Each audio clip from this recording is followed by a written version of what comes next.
flat metal type. Yeah, so they kind of will change a little bit while they're moving. Okay. Yep. All right. Wow. Football program has some money. Well, you see this plastic tarp down here? Yeah. That's an advertisement for a chiropractic company. Oh, of course. You gotta get it where you can. I mean, you know. Oh, it's a traveling ban. Oh yeah. And that's allowed. I think so. Wow. They just can't have it on the field of play. They heard we were televised, so they thought they. Well, you know what happened?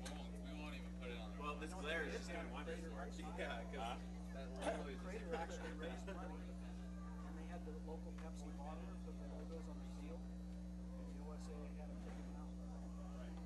Wow, even though we do it playoff time. Cannot be on the field of play. Ah, makes sense. So they took them out. And here they raised the money from the bottler to help pay for the artificial turf. Yeah. I think they compromised by, they're out. There we go. Yeah, that's. Oh wait, I have. I think what we actually want is both pregame.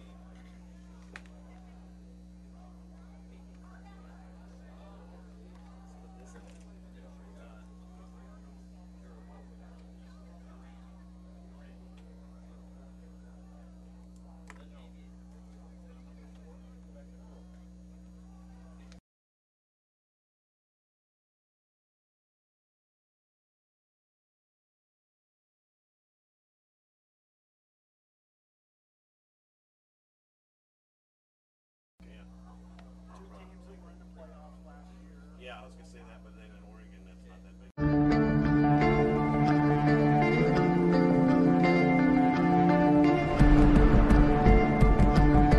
One match away from immortality. This is a total team effort. We're going to try to dictate to you what you're going to do on both offense and defense.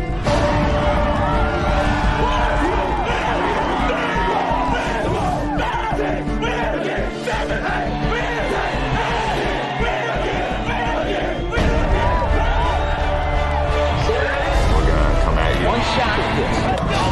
Now it's time to put the hats on and go get some work done. So they're all going to look to make a statement early.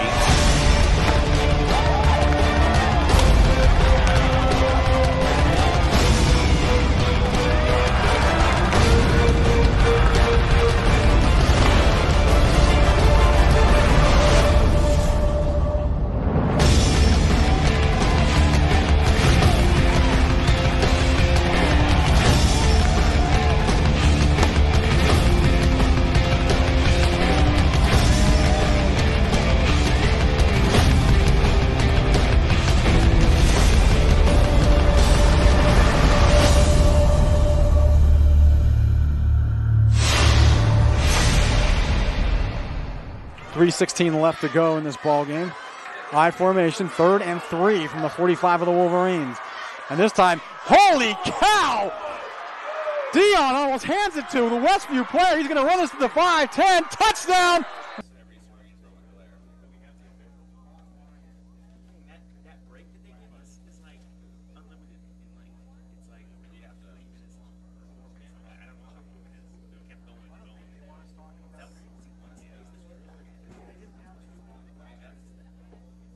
There was only one. Or no, there was a couple, but they were staged for different. Yeah. There's post-game and the broadcast, and then obviously halftime is halftime.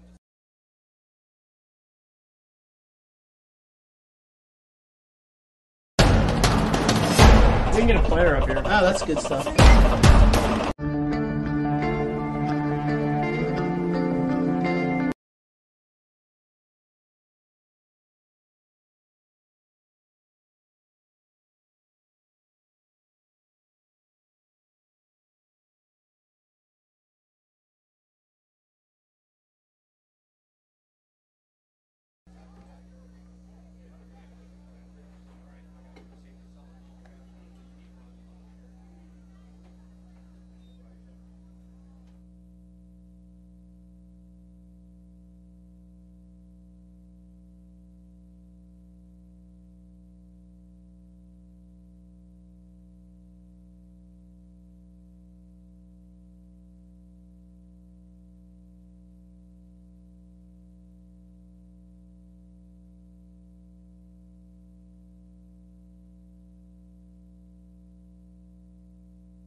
Ladies and gentlemen, welcome to tonight's game.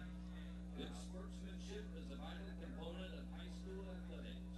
The OSAA and participating schools recognize that judgment calls by coaches, officials, and players themselves are in good faith and should be respected. Spectators can support these teams by refraining from derogatory or demeaning comments. I hope you will enjoy this game and positively support your team. Tonight's game brings together the Comets, River High School,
check, so let me know.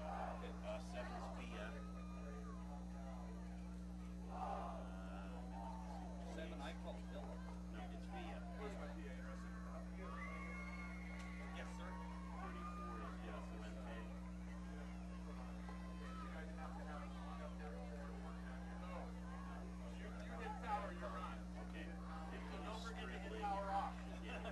ID. And 55 is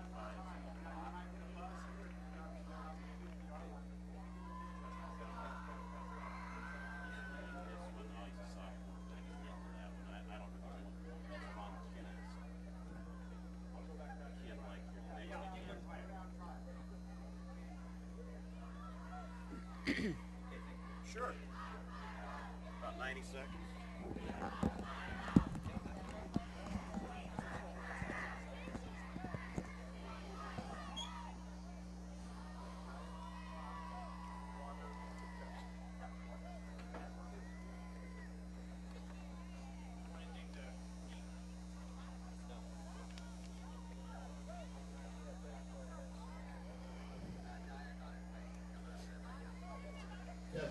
Testing.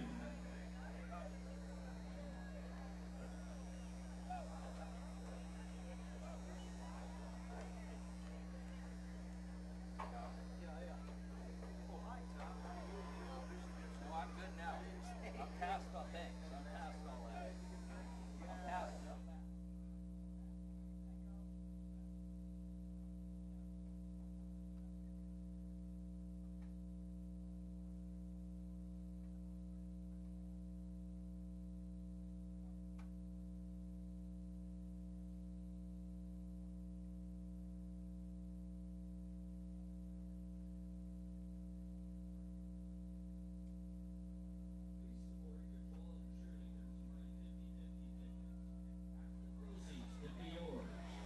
Who will be drawing the winning ticket at the end of the third quarter. Also, our pack packers are selling concessions to benefit Timberwolves Athletics. Good evening and welcome to Friday Night Football on your home for high school sports, PlayOnSports.com.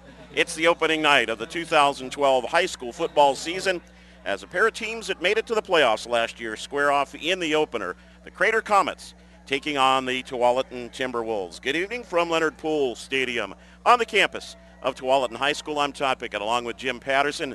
Jim, as I said, a couple teams that made it to the playoffs. First games sometimes are a little bit shaky, but this one looks like it might be a wide open night of football. Well, this is obviously the best time of year, and these two football teams have spent the year with off-season workouts. They've gone through daily doubles. They've seen a lot of each other, but they haven't seen an opponent. And that's what's great about these preseason games. Two teams, Crater and Tualatin, who will run the spread offense, which means we'll see the ball in the air. We'll see lots of zone reads by some really good quarterbacks.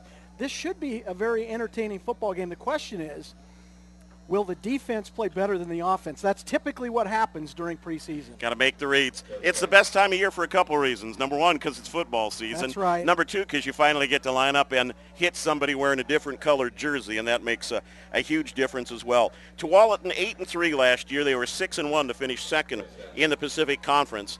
They made it to the second round of the playoffs, winning in the first round over Sunset, and then lost to Jesuit. Crater was 6-5.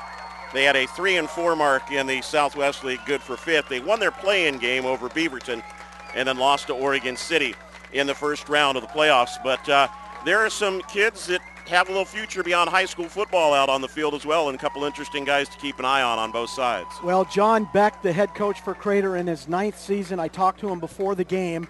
Two kids that really are great football players for the Comets. Derek Turaturi, a 6'2", 230-pound running back. He has committed already to the University of Arizona, so a Pac-12 kid. And a teammate on Crater who will also attend Arizona, R.J. Morgan, who plays the wide receiver position. Big kid at 6'2", 212. Those are the two guys offensively that we will see a lot of. And as John Beck said, they'll carry the program this year. And watch for Morgan as well at the defensive back position, where he's listed there as one of the top DBs in the state. Turi on some of the preseason lists as one of the top defensive players in the state as well. And evidently the border on Southern Oregon not doing its job to let people know that Rich Rodriguez's staff has already infiltrated into Southern Oregon. So they've been very reticent and not living up to their job whatsoever in that point. Meanwhile, Tualatin, well, one interesting note for them over the summer, their linemen won the Metro Area Lineman Challenge, which was sponsored by the Timberwolves staff, as it has been. And you say, yeah, okay, what's the big deal about that? Well, it's a nice, interesting point in terms of trivia that the school that has won that the last 2 years has wound up playing in the 6A championship game. Now, I don't know if the Wolves are quite ready to take it that far, but that's a very good omen for them coming into the season. Well, and their goal, just like everybody else, when you line it up at the beginning of the year, is to get to the playoffs and go as deep as they can. The offensive line that you talk about is key, particularly in the spread offense, because a quarterback with zone reads, the ability to throw those hot smoke screens to the outside, but also just the ability to tuck the ball up and run. That's going to be key because those guys up front have got to make holes. A beautiful evening here in Tualatin as the players are out on the field, and the coin toss having been conducted, I believe if I heard correctly that Crater won the toss and deferred to the second half.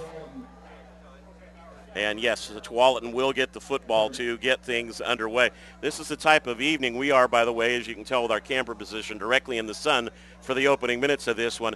But we will not have such poor thoughts of this day by the time we get to the playoffs in November, trust me. And we will be with you every Friday evening all the way throughout the season. We'll bring you the top teams from around the state of Oregon as well as a few from Southwest Washington as well to throw in. And it's going to be a great season and give you a chance to look at teams from all over the state. Well, it's exciting because high school football, I don't care what you say, it's a really exciting and fun brand of the sport to watch. And in the state of Oregon, so many really good players who have the ability to play at the D1 level, D2 level. It's going to be a great season, and it's exciting that we're here on Play On Sports throughout the 2012 campaign. And as we said, we anticipate this one to be full of plenty of action, and it will be very interesting to take a look right off the top and see whether the defenses get ahead of the offenses, as Jim mentioned. Zach Sultan and Tyler Kemp are back deep for Tualatin as the Crater Comets are getting set to kick off. And Austin Kreider will handle the kickoff duties for the Comets. They're in their visiting white jerseys with the silver helmets, and the Timberwolves in the black jerseys, white numerals, as they get back to their positions now that the Comets line up in the traditional 11-man displacement all the way across the field. And again, for the first time all season, they actually get to run down the field on special teams and hit somebody they don't know their first or last name.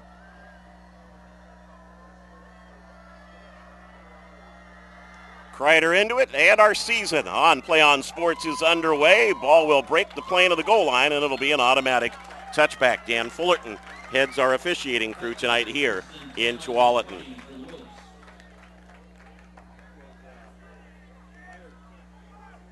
You know, the weather, it doesn't get any better than tonight. I am going to savor this night, I can tell you. Yep. This is great. I mean, we've all been talking about, oh, well, the sun's a problem. I'll take this problem anytime. Wide splits and two tights for Tualatin, and they'll run that little zone read in a big hole left side. On first down, the ball knocked loose, and Crater will get the initial turnover of the ball game. Andrew Schlottman was the ball carrier. Got a big hole off the left side. Ball got stripped, and Michael Crippen falls on it for Crater. Well, and that's one of those things, you know, right out of the gate, first play of the season. Great job up front by the offensive line on the zone read. Schroyer with the great read. And just didn't secure the football, and those are drills that they've run for the last 2 weeks. So a disappointing start for the Timberwolves, but Crater excited they've got the ball in Wolves territory. 43-yard line and a first down for the Comets.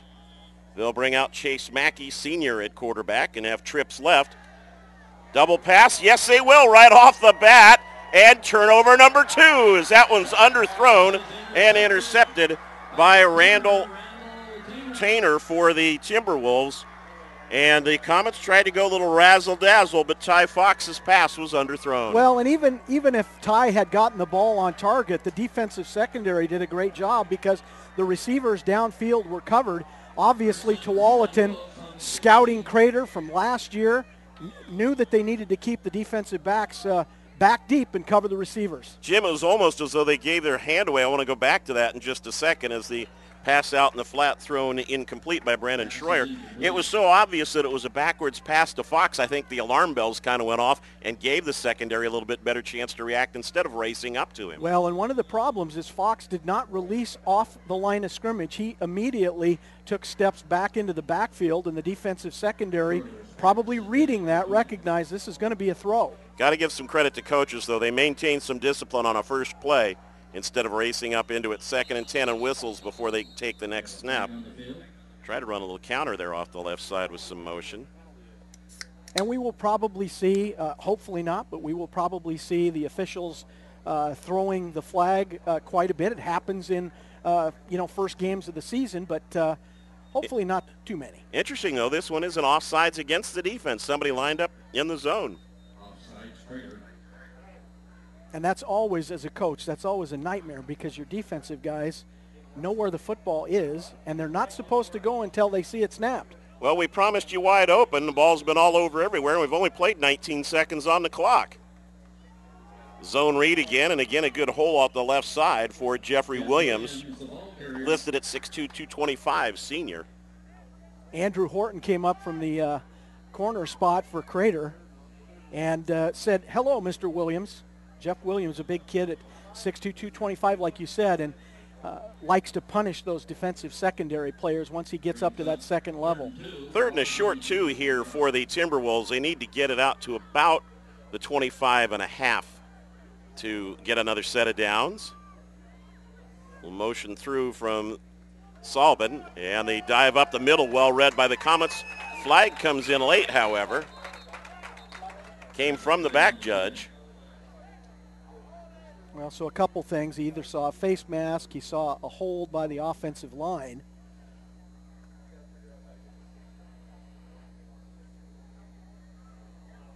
Looks like a chop block. Yeah, chop block, yep.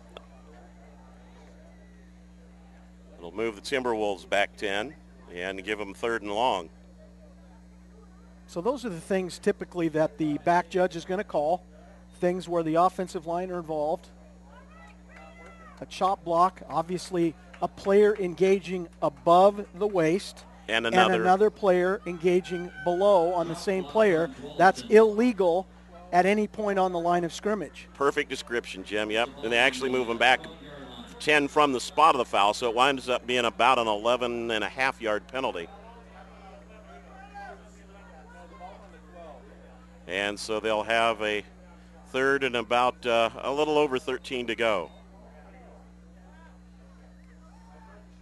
Good pressure on the backside. Hit as he throws. Completed. Broken tackle. 1st down for Tualatin. Nice work by the Timberwolves to stay in the play and dodge a couple different attempts. First, the sack on the quarterback, and then on the wide receiver. And the improper tackling is going to cost Crater the ball for the time being. Well, and Brennan Symes did a great job because he found a hole in the zone, in that Crater zone, but more importantly, he knew where he had to get on the field, Todd, to get the 1st down. So although the defensive secondary player missed the initial tackle, Symes was close enough. He was going to get the 1st down. Got it by about 1.5 yards. The senior wide receiver, he's at the bottom of your screen here on 1st down. And a quick out completed to Nick Hines. Hines with some good speed to turn that upfield out to about the 33-yard line.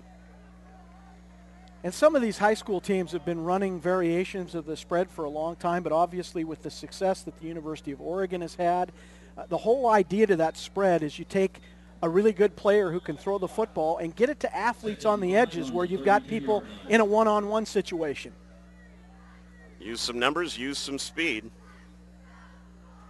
And they'll take an average of 5 or 6 at a time. Zone read again, and a nice job breaking a couple tackles. It'll be a 1st down for Jeffrey Williams as he took it up the middle. And the Timberwolf line, Jim, really doing a nice job here on this possession. Well, they're doing a great job, but so is the quarterback, Brandon Schroyer, because, again, as you called, a zone read, which means the quarterback is actually reading those gaps, center, tackle, guard gaps, and as the fullback gets up into the hole, if the hole's open, quarterback gives him the football. Good read by Schroyer. Crater with a four-man front, not got a lot of pressure off the quarter so far. This time they do. Blowing right through the blocker is the man we talked about before the game, Derek Turituri. And he'll get the sack and a loss of yardage here.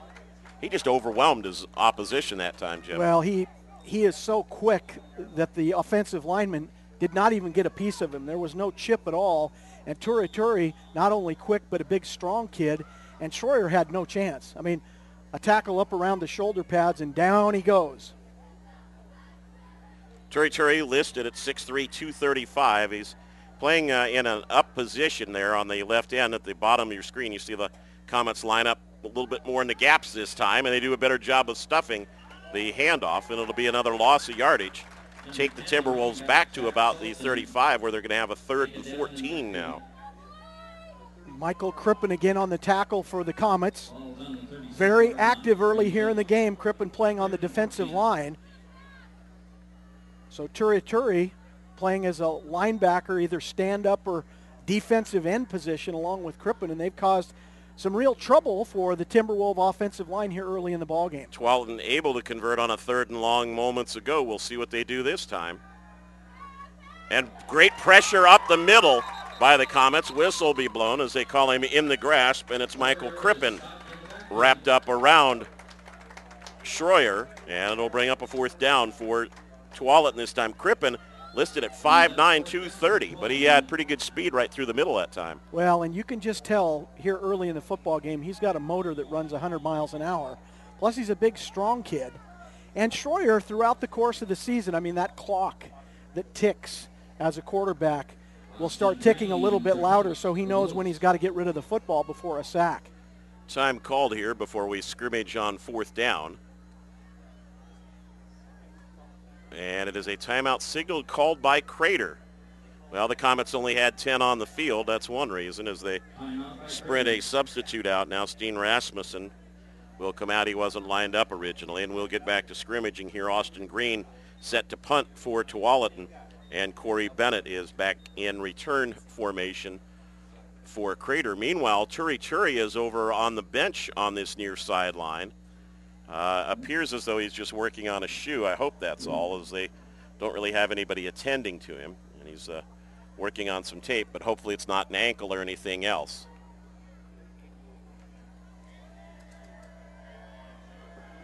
And again, we're going to see situations where they may be short guys on the field as a part of special teams. That's all part of preseason football.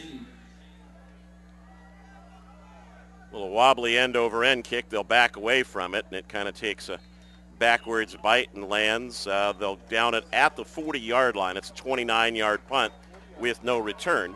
7:37 left here in the first quarter as the Comets come out for their second possession.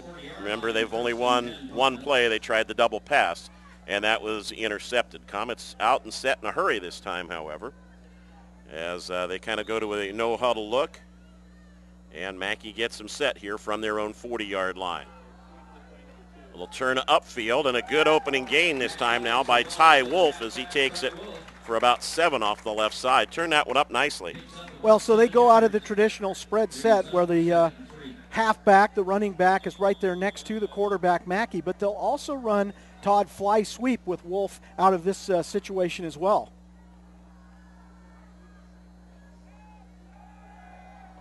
Little loft over the middle, and it is intercepted. Second time it's picked off by Tallner.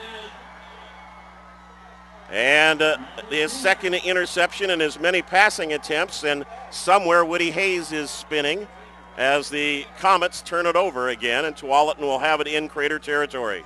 Well, this is what these teams are, though. I mean, part of what they do is throw the football, and even though it may seem to some of us traditionalists that they throw it too much, I mean, this is what they do. Yeah.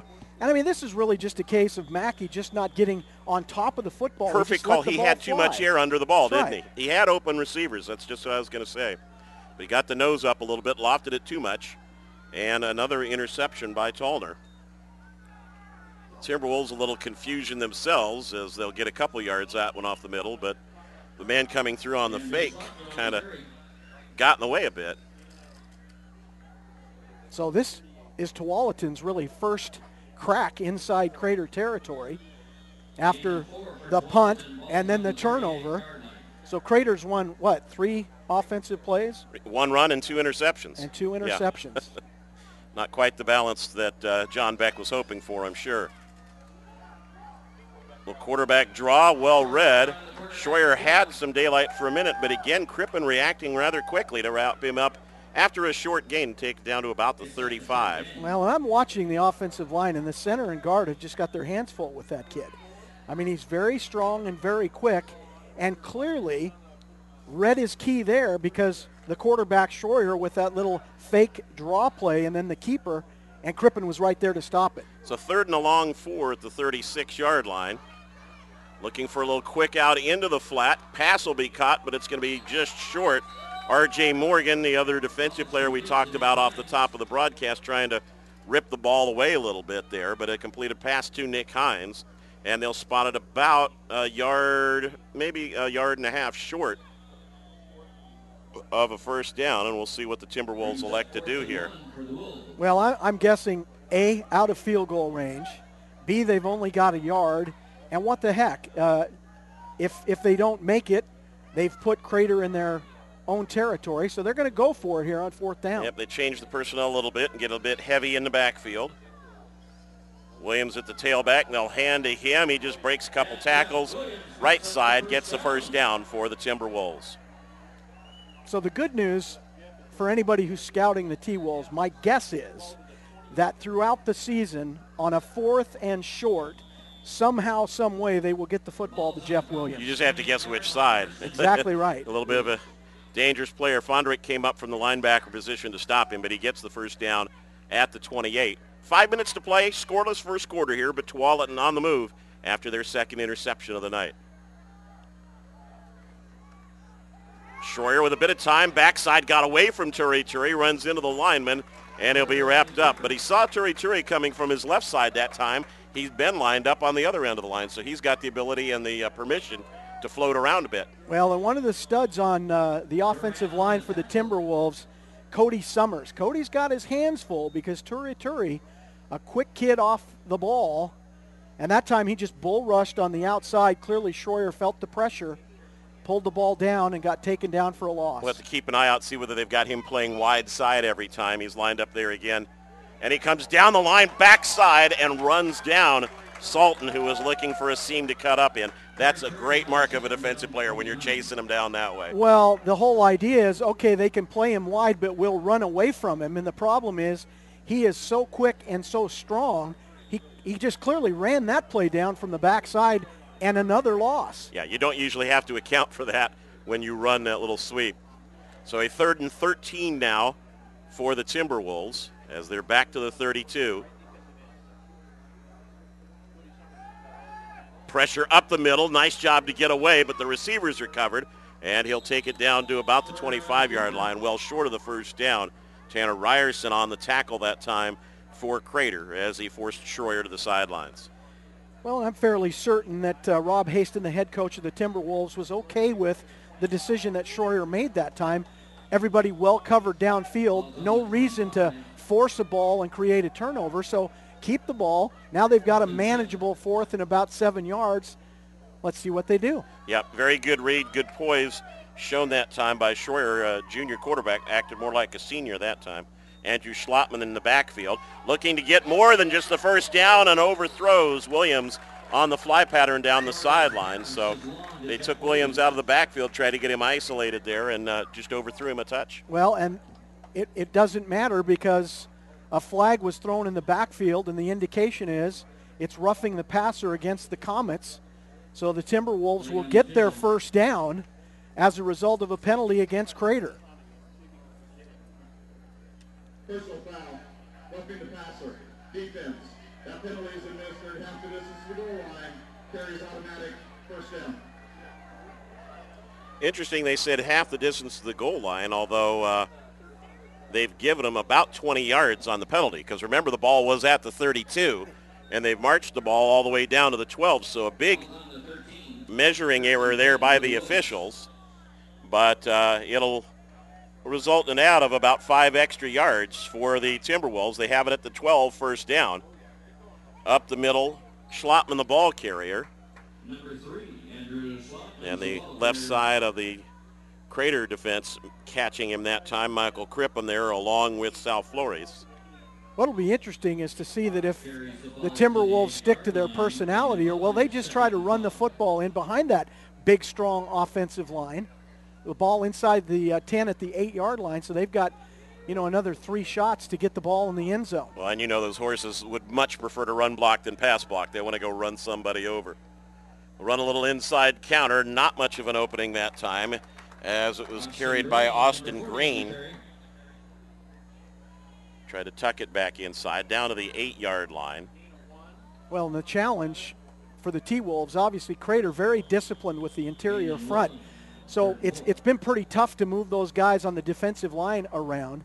But then to try to run outside is going to be difficult because you've got such great speed on the outside with guys like Tualatin. So I would not be surprised if the T-Wolves put the ball in the air here on third down. Williams checked out of the lineup on third down. Schroyer under pressure, trying to find someone open, and he'll be forced out of bounds at about the 5-yard line and taken out of bounds there by Hector Villa along with Sal Flores.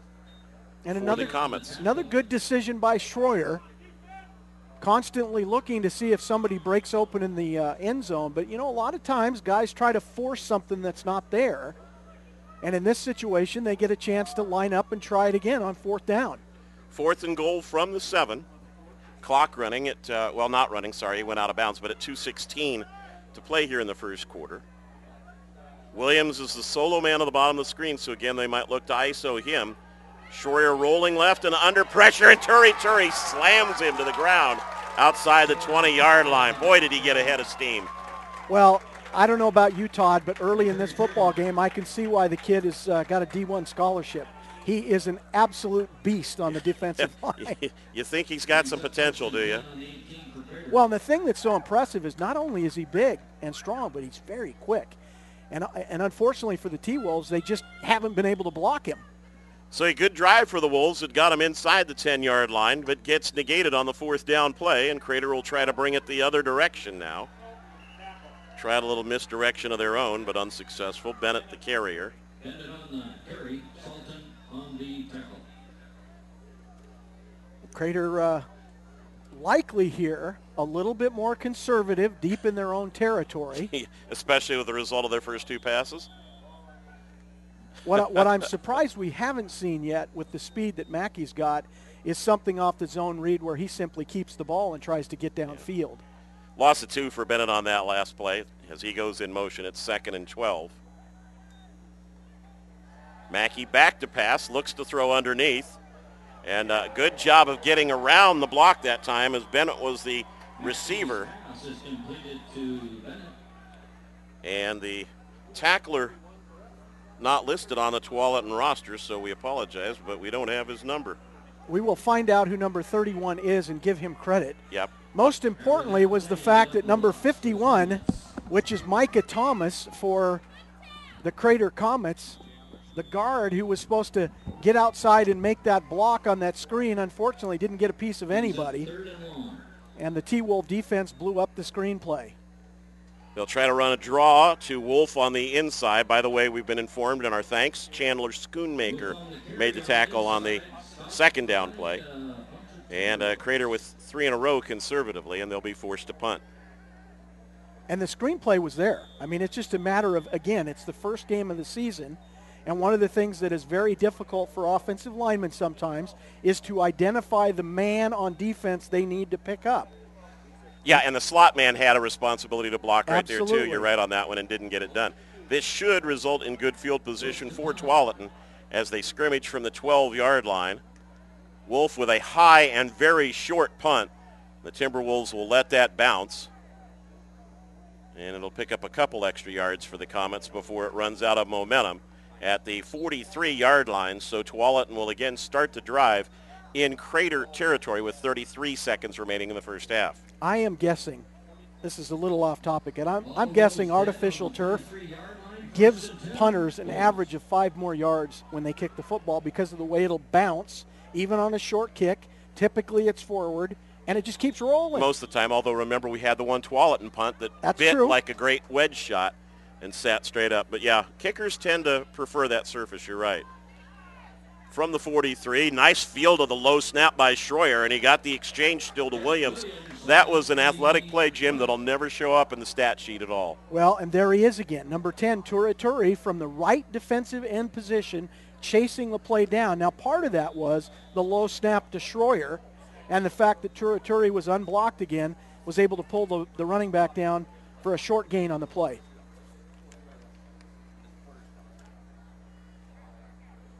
See whether they'll get a snap off before the end of the quarter. They will not. And we come to the end of the first quarter of play on opening night. A lot of offense, just no points so far. At the end of one, Tualatin nothing and Crater nothing. You're watching Friday Night Football on your destination for high school sports, playonsports.com. Walton Spiritware is for sale by...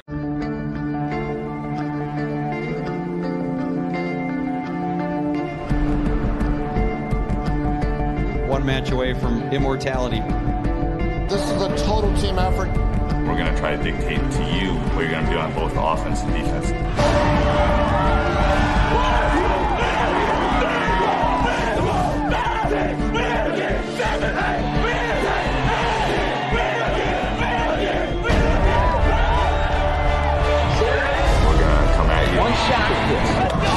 Now it's time to put the hats on and go get some work done. So they're all going to look to make a statement early.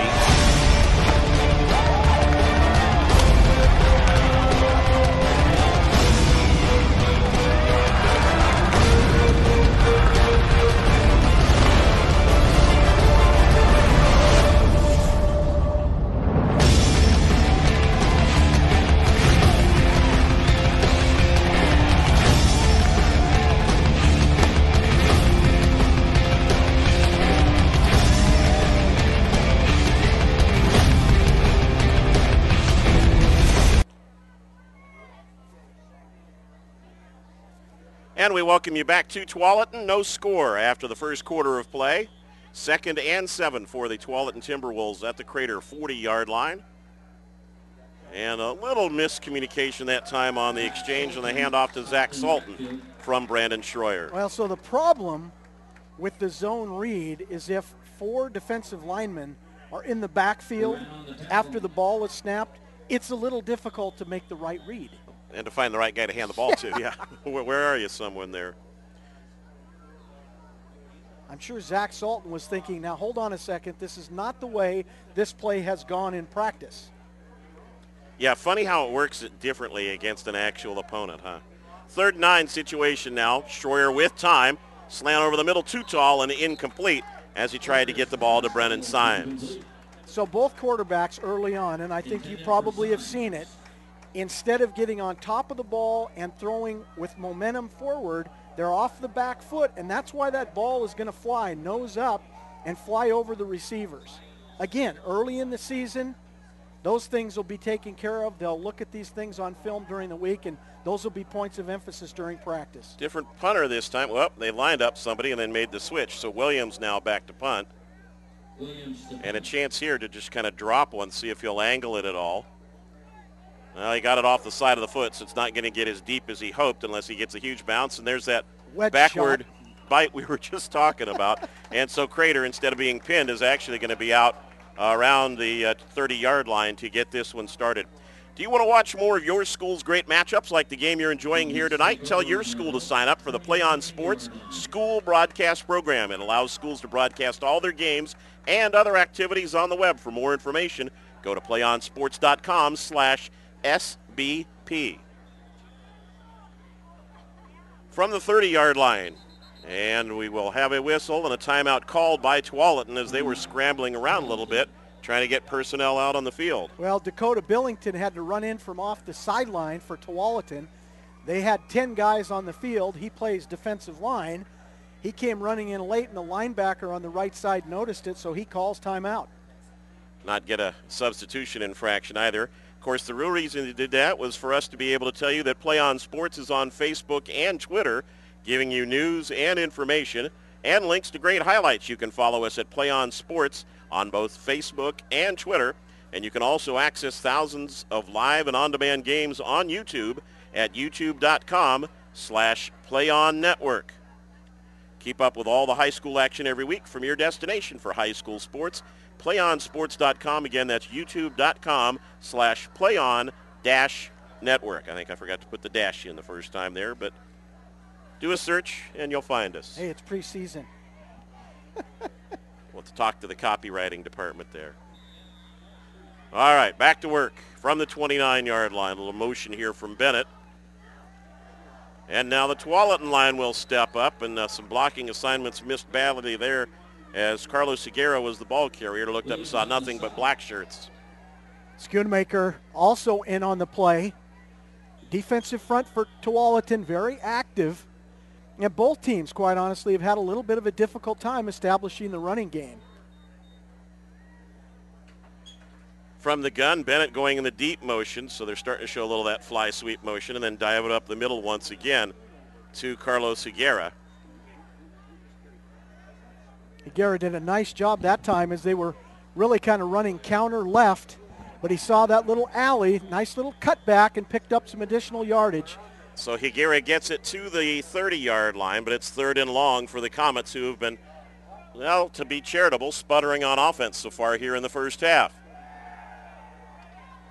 Trying to dump one in the flat, and that one almost got picked. It is completed to Bennett, and they'll spot him about a yard short of the first down marker. But, Jim, that one had a little peril to it as well. Well, and again, Mackey's a big kid. He's 6'5", goes on the sprint out. It's tough to throw when your feet are not set, and he's lucky the ball wasn't picked because he threw a little floater. Odd lineup here as they line up a strong right and get it in a hurry, make a quick toss to Higuera and pick up a first down, and that one caught the Timberwolves by a surprise a little bit. Well, and that's the classic, everybody's to the left side and we'll run to the short side of the field, catch them asleep, and get a first down. Yep, ran unbalanced, and nice call that time by John Beck, and obviously, again, something the Comets have practiced because they got into it in a hurry and picked up the first down.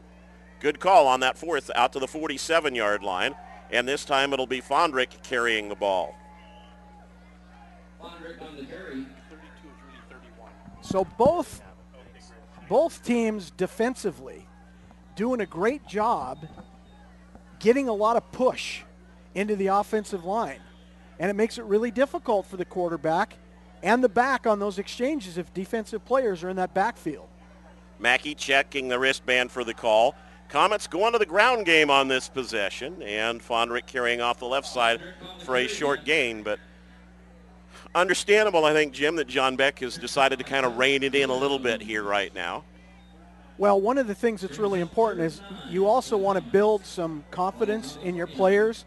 Your quarterback's throwing 2 interceptions. You want to try to get him some easy stuff, actually 1 interception, but you want to get some easy stuff for him. Taylor Peterson checks in for the Comets on 3rd and 9. Trying to set up a little screen here. Get the completion. And I'm not sure that I would want to be the person. I want to check and make sure.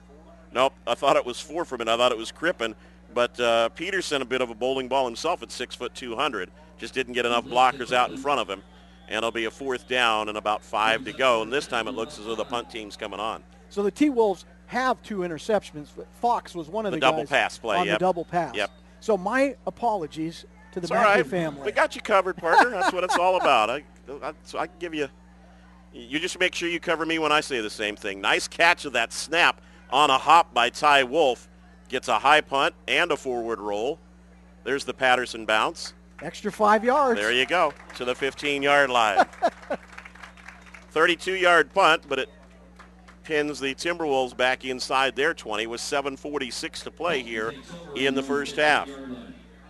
Like I said, this is a great time of year. I actually have 2 nephews that are playing their first games of Oregon high school football tonight. One at Lake Oswego, one in Lebanon. Well, we'll be in Lake Oswego tomorrow, but we won't be at Lake Oswego. We'll be at the other school. We'll be at Lake Ridge tomorrow for a good matchup as East Lake from the King County League up in Washington comes down for an intra-state matchup against the Lake Ridge Pacers tomorrow night. But we've got one to get resolved here for the time being. Nice defensive play by the right defensive end, Eduardo Duran. Did a great job of fighting off his blocker and making a stop on the play for the Comets. And now that I look at it again, Jim, here we see Turi defensively on the left. I think they're playing him wide side, whichever way the hashes go. He's just flipping. So a little stun up the middle, and a good job of breaking the initial tackle by Williams to turn that into positive yardage. The Comets had a shot at nailing him in the backfield. Higuera actually just whiffed. He had the play snuffed out. Good job by the running back, and Higuera kind of, with the one-arm shot in the back, ran right through it. They'll spot the ball at the 23-yard line. Needs to get to the 25 now for a first down. So a good short situation to the advantage of the Timberwolves here. And as Jim mentioned, again, most folks would say watch Williams lined up there at the tailback spot. Instead, they'll look to throw a little short out. Nice catch behind, as that ball was a little behind, and breaking tackles to pick up more yardage is Schoonmaker, who did a good job defensively, now becomes a valuable wide receiver, and Jamie showed good hands on that catch. Well, he showed good hands, but he got a little help from number 11, Brennan Symes, because they ran the little pick play.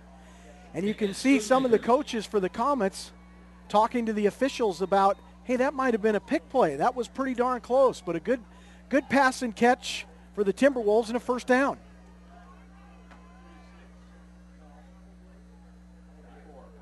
34-yard line, and another quick out now. Good controlled passing. Symes the catch here, and he'll get a good 8 or so on that one before he's wrestled down. First man to him was Andrew Horton for Crater. Statistically, if we were to look at the numbers, Tualatin with a big advantage just in terms of total offense yards right now, but nothing to show for it yet. One turnover and one drive stop deep. And what you notice with both offenses is that they need to get into a rhythm. The spread offense really is not, it's not a deep or home run type offense. It's the short stuff with runs, screens, that kind of thing, and then maybe take a deep ball when you lull the defense to sleep. Williams up the middle, and this time the tackling very solid, as it was Carlos Higuera, I believe, first man to him. 28. Yep. Higuera. And again, I'm very impressed with how active the Crater defense is. I mean, they've got 3 or 4 guys that are just always somewhere around the football, and then the rest of the fellas swarm to the ball as well. Very disciplined team. 5 minutes to play in the second quarter. No score between Tualatin and Crater, as the Pacific Conference and the Southwest Conference meet in this non-league game. And as a player sprints off the field for Tualatin, we have a timeout called, and I believe again by the Timberwolves, as they had a problem trying to get proper personnel in the game. So they'll take the timeout with 4:47 to play here in the second quarter, and no score between Crater and Tualatin. A reminder that PlayOnSports.com is not only your destination for Friday night football action, it's also the place for the most comprehensive coverage of high school playoff and championship events in all sports from across the country. So you can watch and compare and contrast with teams from all over the United States. PlayOnSports.com. High school sports lives here. So let's test your knowledge. We're here at Tualatin High School. Players were asked, so who's the biggest rival team and who do you want to beat this season? Who do you think they said? Here at Tualatin? Yeah. Well, Tiger naturally. Absolutely, and there's a good reason, especially this year, because the Timberwolves got smacked last year. Yeah, it was it was like a 44-7 or something like that, I think, if I remember right. So, and we'll have some of those great matchups for you. Interesting game last night. We didn't get to carry it, but we have a couple of games with cross-state rivals this year. Skyview from Vancouver, which was the state runner-up at WIAA's 4A, their largest classification last year, playing down at Central Catholic, and Central Catholic very impressive in a 27-9 win. We'll have Union High, another top team from Vancouver, on later in the season. And Turi introduces himself to Williams once again. It's Turi rhymes with hurry, and that's what he does as soon as the ball's snapped. Well, Turi's in a hurry as he comes off the end. And again, he's not blocked. And he gets deliberately. Down, deliberately. Yeah. They're leaving him unblocked. Yeah, that's the way you because scheme that play. And then they're running away from him, but he's just so quick and so strong. He's making plays from the backside consistently. Alvis on to punt this time, different punter. And he gets a rocket away. Nice job. Fair catch signaled for by Bennett. He'll take it at the 13-yard line. A 45-yard punt with no return. Alvis was out the last time, and they switched it real quick and had Williams try the pooch punt. But Alvis has a good leg right there. Well, and Corey Bennett did a great job to make the fair catch, because that's a ball that if it hits at the 20 again, that ball probably rolls inside the 10-yard line to get down. So a really good play by Bennett to make the fair catch and to catch the football. So we'll see what the Comets do here with 4:09 to play in the second quarter. They obviously want to get out from the shadow of their own goalpost to begin with, but they certainly don't want to turn things over here. Good high percentage pass complete there to Taryn Lewis from Chase Mackey. And, Jim, that's really indicative of what you talked about in this half now as they try to give him some rhythm and confidence. Yeah, and that's really the key to this whole offense is that, the quarterback is the trigger man. He may run the football, he's going to throw it, but that real high percentage, quick pass to the outside, get it to your athlete and then let them make a play. That's good for the quarterback's confidence. 6 on that one, motion through, nice grab of the snap, and they run the little dive up the middle to Ty Wolf. He'll be stopped right at the 20-yard line. So in that spread offense, when you see that motion man coming down the line of scrimmage, he's either going to bubble out wide because they could do a little reverse type play, or they'll run fly sweep, right. Hand the ball off to him right away, and then he's coming around the end to the wide side of the field. They could pitch him on the bubble, swing him on the bubble. You're right, all sorts of things. They go trips right on 3rd and 5. Plenty of protection. And nice touch on the pass for a first down. That's probably the best looking pass, I think, that Mackey has thrown so far tonight, and he finds Dakota Massey for the first down. Well, and people who've never played the position, to throw the ball on the run is very hard. But Mackey did a great job that time of getting his shoulders squared up to the line of scrimmage, staying on top of the football, made a great pass, nice first down. Again, more confidence every completion that he makes during the game. And a little more confidence, as you would expect, behind the right side of the line for the right-handed quarterback. But he's definitely been more comfortable coming to this short side of the field so far. And one of the guys in a spread offense that doesn't get a lot of credit, doesn't get his name called, is the center. He's always got to be making a very good snap, and Mitch Lawson's done a great job for Crater at this point.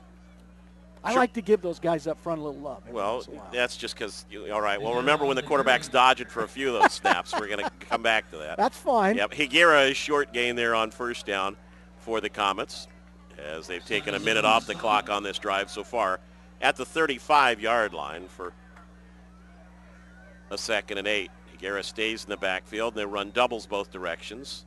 Now some motion through, faking the fly sweep to Bennett.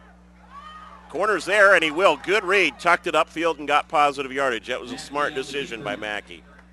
Well, and really smart, because we talked about how tough it is to throw the ball on a rollout. It's even tougher when you're a right-hander rolling to the left side. So that was a really good read. The Chase brings the ball down, tries to get as much yardage as he can, and gets out of bounds. Got it to the 36-yard line, and so it's a 3rd down and 7 to go, as they need to get to the 43. And there's, well, I hate to say it, Jim, what we were just talking about. Did not fall on the ball. Good job there backing it up by, I think that was Massey, who fell on it to maintain the possession for Crater, but a huge loss on the snap. See, now that's the equivalent of talking about a guy at the free throw line that hasn't missed for like 15 in a row. The minute you call the player somebody out, got word down to him that you showed him some love, and he got all giddy. Yeah. So still, for the number of plays he snaps the football. And in gun every time. Absolutely. And then immediately has to look at his blocking assignment. You're right. 26 yards lost on that snap. And they punt from the 10 under pressure and just get it away. That might have been partially touched even. And it's going to be down to inside the 20, and a golden opportunity here for Crater as Wolf, under pressure, kicked one up the chute, and it's down at the 18, an 8-yard punt. I think you're right. I think the ball was tipped. I think right it looked there as though, and they did not hit the punter either. So this is a prime opportunity now for Tualatin to capitalize on, A, the bad snap, and then the partially blocked kick. Second time inside the red zone. They turned it over on downs the last time they were there. Schoonmaker in the backfield along with Vesey.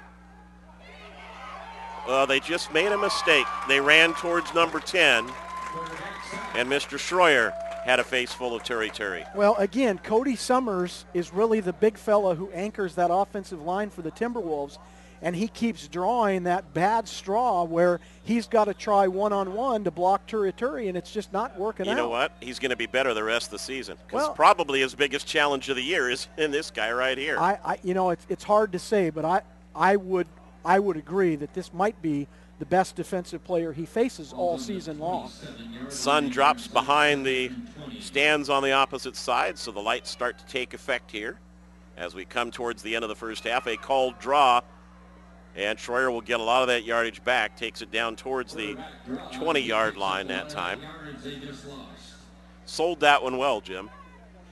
He did, and what I really liked was that he found the offensive lineman in front of him, tucked in right behind him, was very patient, and was able to get at least almost back to the original line of scrimmage after the loss on the Turi sack. So a 3rd and 11 here as we go inside the final minute of the first half.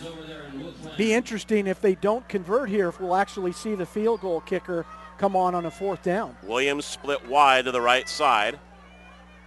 Schroyer under pressure, little middle screen, completed. It'll be short of the first down, but the ball's right in the middle of the field for the kicker, as you said, Jim, to that benefit. They'll take the ball down to about the 15-yard line on the completion to Andrew Schlotman. And Tualatin's going to take a timeout.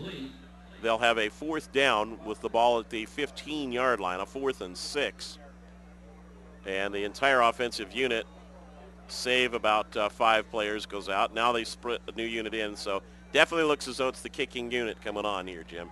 So for our viewers, it was pretty easy for us to see on that play that with 5 defensive linemen coming back to tackle the quarterback, that they had that middle screen set up, because the offensive linemen did a great job of a chip release, not too far downfield, and then set themselves up for that middle screen, and now an opportunity to get on the scoreboard with a 25-yard field goal. And give the Comets some credit, though. They still had a defender with the wide receiver, did not allow a wide open pass to get too far. So with the ball at the 15, they'll scrimmage, and let's look and see here. It is going to be Alves, who punted last time. The holder is Randall Tallner. And this one will be a 32-yard attempt, almost straight in the middle of the field. And hopefully at halftime we'll be able to talk a little bit about the spread offense. Because, you say spread, and the first thing people think is, wow, there are going to be a lot of points scored. And we could talk a little bit about why timing and some of those things are so important. That's why we don't see a lot of scoring early in the season. Interesting here, Schoonmaker is the deep snapper. Tainer, the holder, plenty of distance, but he pulled it to the left. He's got a leg. He just yanked it a little bit to the left side that time. Well, he hit a line drive that just missed the left upright. And so again, the T-Wolves inside the red zone off of what essentially was a turnover, failed to score, and Crater's defense stands up and holds them again.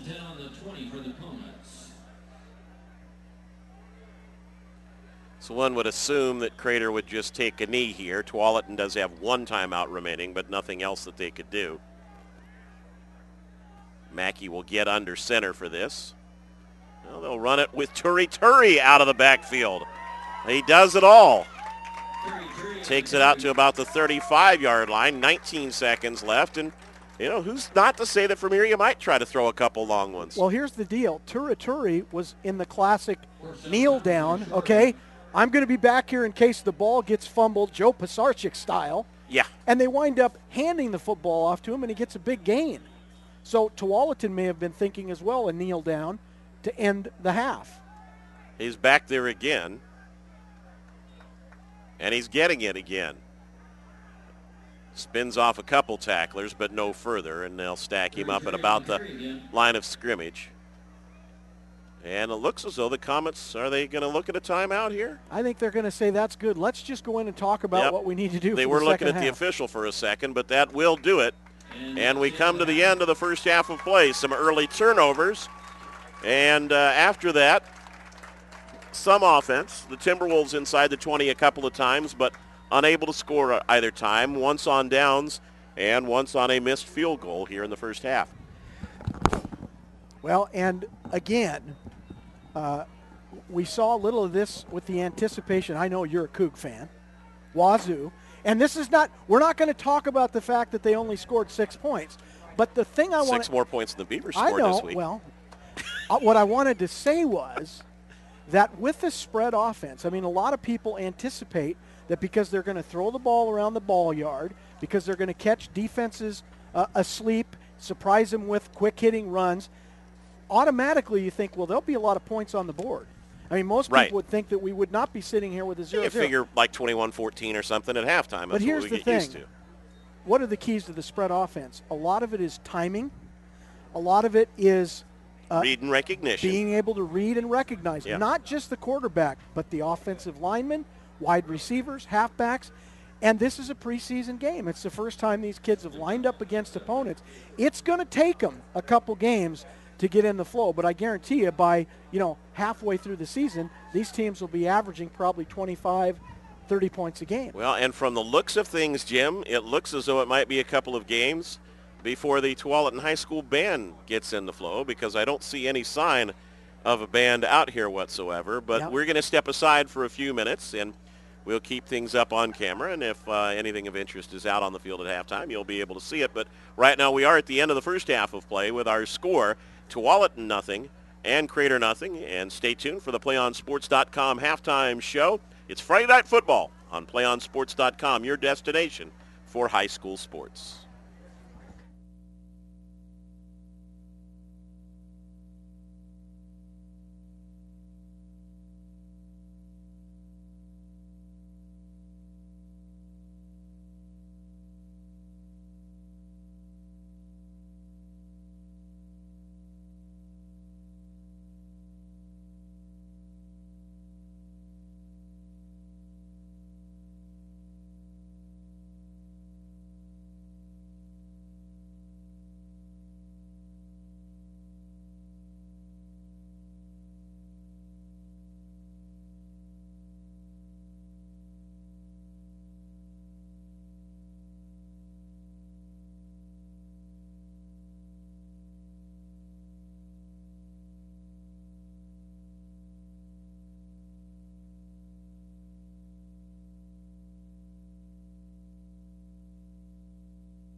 And we welcome you back to Tualatin High School as we're getting ready for the start of the second half. No score between the Tualatin Timberwolves and the Crater Comets. Tualatin coming off an 8-3 season last year, and Crater 6-5, as we told you, both teams making the playoffs. Jim Patterson, lots of action, lots of activity, just not much to show for it yet. Well, not yet, but now the teams have been able to go in at halftime. Obviously, both teams have coaches up in the boxes, so they're going to be able to go down during halftime, talk about some of the adjustments that they need to make. Tualatin, obviously the adjustment they need to make is we need to make sure we block number 10, Derek Turaturi. That's the first thing we need to do. What would you think, Jim? You know, I agree with you completely about that.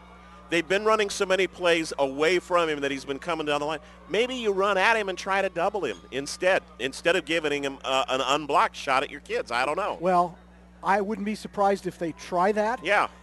He seems to me to be the kind of kid that probably can break double teams pretty easy. But at this point, what you've done running away from him has Hasn't not worked. Yeah. So I'm sure those are the kinds of things they've talked about at halftime, and we'll see as Tualatin comes out of the break what they decide to do. All right, and for Crater, besides throwing double passes that get picked off, what else do you want to do? Well, I think one of the things we saw late in the second quarter was put number 10 in the backfield and give him the football. I mean, that's one of the things you can do, although Higuera did a nice job carrying the football. I think what I don't see from Crater is any sort of rhythm or flow. It seems to me like they're trying to figure out whether, you know, a second and third down run is better than maybe throwing the ball on first down. And again, that's all part of that spread offense. It's really trying to settle into a rhythm and get key players like your quarterback some confidence. Mackey had a couple of nice passes there late in the second quarter. He really hasn't gotten into a full rhythm, and we've talked about the spread. You're not seeing the looks and the reads and the throws right now to run that offense full gear. No, and I'm sure that they're probably sticking to 25, 30 plays in their playbook at this point. We haven't seen a lot of counters. We haven't seen a lot of fly sweeps. From either team. From either team. I think part of that is they need to just focus on some of the real basic fundamental stuff they run and see if they can get that to work first. So the captain's coming back out as we'll get set to start the second half. Crater originally won the toss and deferred to the second half, so we would assume that they'll take the ball here to start the third quarter. Dan Fullerton, the referee, realizing that while he was lecturing the captains, he had left his microphone on, so he shut that off. I thought we were going to get a chance to at least oh, there we go. There's some more. So now, one of the things that we anticipated early in the game was that we'd see penalty flags. And after about the first 5-6 minutes of the game, things settled in pretty good. Both teams had to take timeouts because they were minus personnel on special teams, but they avoided penalties by taking those timeouts. And overall, it was a pretty clean, well-played game from that perspective. We really saw just a couple of penalty miscues. One time the defense lining up offside. Right. We saw the one roughing the passer that allowed Tualatin to get its drive. Actually, they profited by officials' miscue and got an extra 5 yards on that penalty as well. But even that resulted in a no score as they turned the ball over on downs. So I really get a feeling here, Jim, that it's going to be which unit manages to play with a little more poise in the second half that's going to determine the difference. Well, and I think, you know, who can get the football, sustain a drive, get into that rhythm, keep the other. Football is a chess match. Yeah. And part of that is a lot about play calling. You know, we always focus on the players quite a bit during these early season games. We got to remember, coaches are getting back into their rhythm as well, looking at defenses, calling plays, anticipating the right stuff. I mean, that's why they play these games before they get into league play. And in some cases, really getting, for the first time, the answer to the question, what can this player or these kids do? They're finally finding out what the kids will do. Corey Bennett back deep along with Davey McCollum for Crater, as Tualatin will get set to kick off here, and Kyle Alves, who missed a field goal to end the first half of play, will get set to kick. He's shown both punting and kicking that he's got plenty of leg. Now you can tell as the Comets shift back to a deeper position, Tualatin has been known to come out of that attack huddle with a short squib-type kick, so that's why everybody was up. But now that they've spread out back into a regular position to accept the kickoff. Yeah, both teams were ready for that. And it is a high short kick, returnable. It'll be taken by McCollum. Breaks free on the far sideline, and Crater will start its first possession with the ball out over the 40-yard line. And Jim, Turi, who we just saw the last couple plays of the first half, immediately comes out with the offensive unit to start the third quarter. So that's one of the adjustments they can make. But John Beck also probably said, look, we get the football to start the second half. Let's do something on special teams. Turi is lined up as the middle receiver. Now you can see the inside slot as they readjust. He's next to the bottom of the screen, slotted inside of Morgan, and Turi, the motion man. Fly sweep with him for the first time. And Turi taking it out for about 7, and there's a spring in the step of the Crater Comets with him in the backfield. Well, there's no question he changes the whole complexion. Now the question is, how much will he play defensively? You know, that'll be the challenge with a player like him. How much do you use him on both sides of the ball as the season moves along? Yeah, and in first game, obviously, you can't ride him too much. Bennett in the motion. They'll fake to him. Throw to Bennett in behind, just a little swing pass. It's just going to scramble back to the line of scrimmage. And here's the danger with the little dump-off pass is that the receiver of that catch is actually parallel to the line of scrimmage. If the ball's dropped, it's technically a fumble. Yeah. Or a lateral pass, yeah, if he doesn't hang on to it. That's right. Brings up 3rd and 7.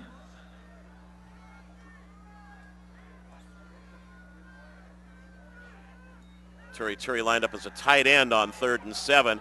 Nice job scrambling by Mackey. Breaks a couple tackles. His knee down just short of the marker.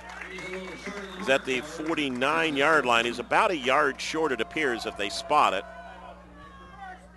And here's one of the things that happens when you have Turi on the field.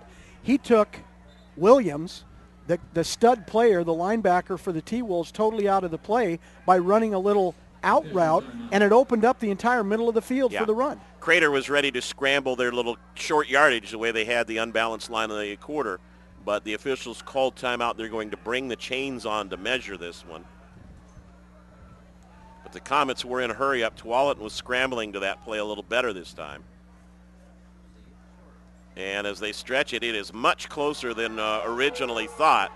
The Crater fans holler it, but it is inches to go. And Crater already up to the line here in a hurry as they're ready to go in this short yardage situation.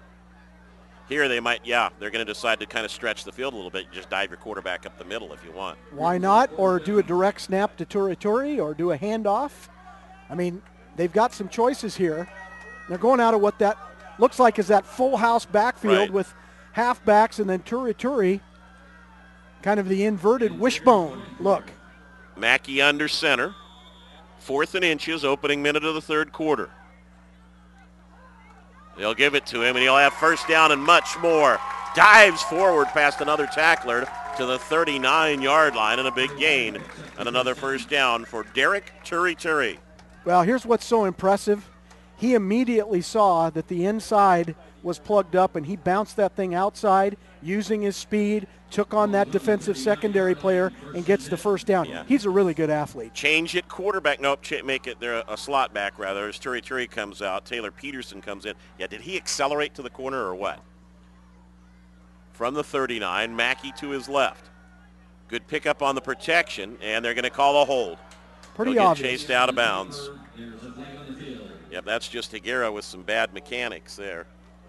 Well, and in his defense, as you're running out to try to engage with that defensive end, you can get those hands extended from the body a little bit, and the defensive player did a really good job of kind of rolling off that and made the hold pretty obvious to the official. Well, they will go ahead and take it. They're going to get about 15 yards out of it from the point of the infraction. I almost was wondering if they might decline it because the quarterback ran out of bounds at the line of scrimmage. I think what that tells me is that they would much prefer putting Crater in a situation where you've got 1st and 25 than maybe one handoff to the big kid in the backfield in a first down. Turns out to be a 16-yard penalty, and it's from the 45-yard line of Crater. Higuera up the middle will take it back over midfield. Higuera is 6'2", 195, and really, you know, before the game we didn't talk a whole lot about him because of some of the other players who get a little bit more of the spotlight, but he's a good running back. Cameron Fry in for the Timberwolves, helping on the tackle for that one. 2nd and 19 now.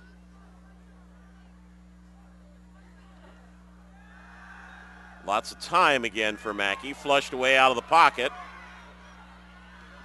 Good comeback route and the catch inside the 45-yard line. They'll turn it into positive yardage. And that's another good senior play by R.J. Morgan as he broke back to his quarterback. Well, and that's one of the things that you work with your wideouts, your tight ends, that when the quarterback breaks the pocket and is in that scramble mode, it doesn't do any good to stay downfield. So work your way back to the ball, which is what Morgan did. A great play on his part, but they've still got a little ways to go for first down. Yep, need to get it down to inside the 29-yard line, so a 3rd and 15 situation here.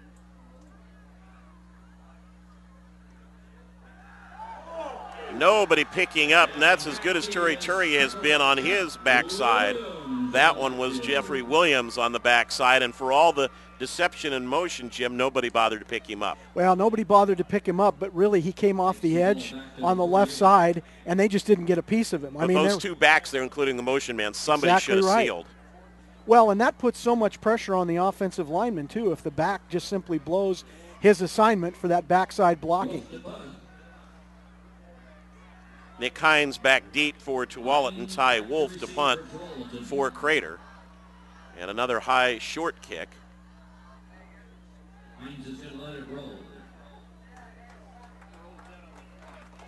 Down it at the 20-yard line, so a 28-yard punt and no return. 8:33 to play here in the 3rd quarter. Still no score between Tualatin and Crater. A reminder, if you want to watch more of your school's great matchups like the game you're enjoying here tonight, tell your school to sign up for the Play On Sports School Broadcast Program. The program allows schools to broadcast all their games and other activities on the web. For more information, go to playonsports.com/SBP. Pressure by the Comets in the backfield this time, and they'll get another negative yardage play for the Crater defense. Well, the same old thing. I mean, the consistent pressure of number 10, Turi, along with number 4, Michael Crippen. Just very active, Todd, on the defensive front for the Comets, and just makes it really difficult for Schroyer, Tualatin's quarterback, to get any feel for or any time to look downfield to find somebody open. He'll scramble over from the sideline. Gets the play call from Rob Hastinen from the 16. 2nd down. Too tall, and boy, that was close to a flag there as Morgan came in with a pretty strong and somewhat late pop, I thought, that time on Brennan Symes. Well, and the thing that made it maybe a little bit questionable was where the blow was delivered. It looked like it was up around the shoulder pad helmet area, and one of the areas of emphasis this season for the officials is any head-to-head type contact, and actually fairly surprised we didn't see a flag on that play. So 3rd and a long 14 now from the Tualatin 16-yard line.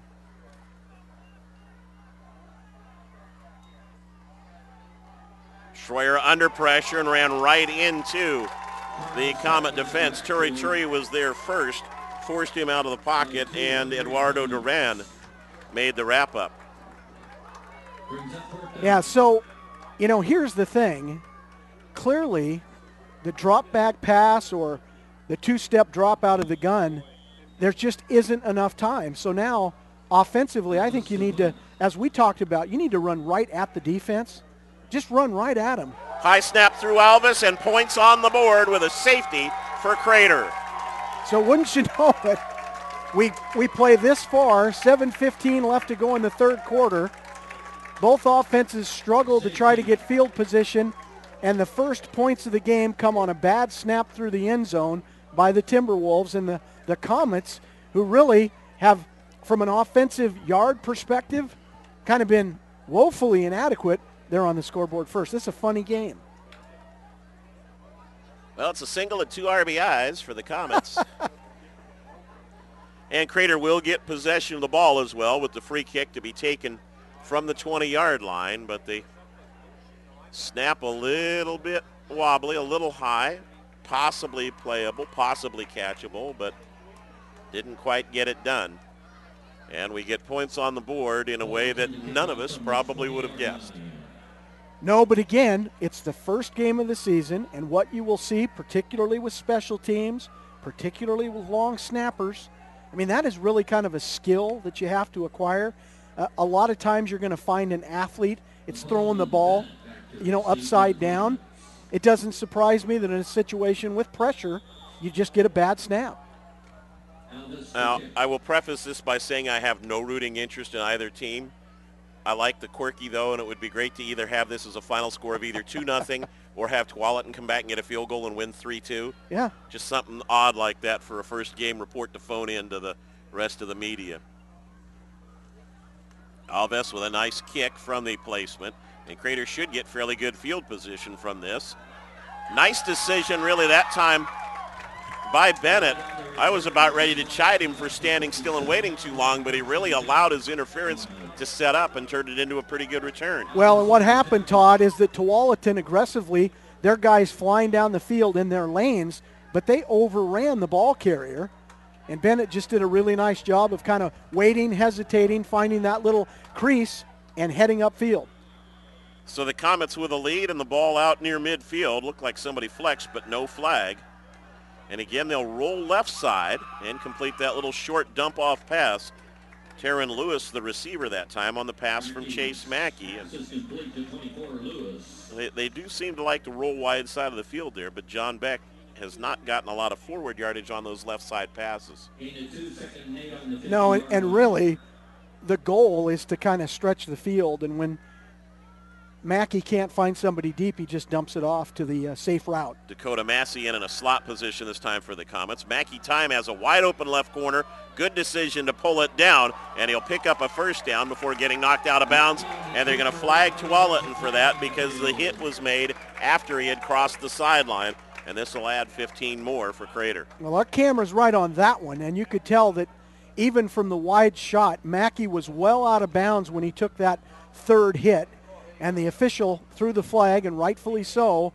That'll be a late hit out of bounds and an additional 15 yards to the end of the play there. Move the ball to the 19-yard line, and for Crater offensively, the first time they'll be in the red zone all night. I think you got some indication of Mackey's quickness, especially once he made the commitment to run the football. And it was a really wise decision, Jim, for him to take that and to go. Well, they've marched a 13-yard penalty off, so go figure, but they spot the ball at the 21 instead, and the Comets will go from there. Try to run a little draw this time with Wolf, and he'll get it to the 15-yard line before he's wrestled down. Really nice job by Wolf to just be very patient, try to find that little alleyway that the offensive linemen make. He kind of picked and choosed his way through and picked up about 5 yards on the play. Good run by Wolf. Cameron Fry, James Porter combining on the stop. Crater with some momentum right now. Higuera in the backfield alongside Mackey. Motion through from Bennett. And here's an option look. Good read by Mackey to turn it upfield. Inside the 5, and he'll take it in for the first touchdown of the night. Absolutely terrific play by Chase Mackey. And that's the first time that we've seen the option look by the Crater Comets.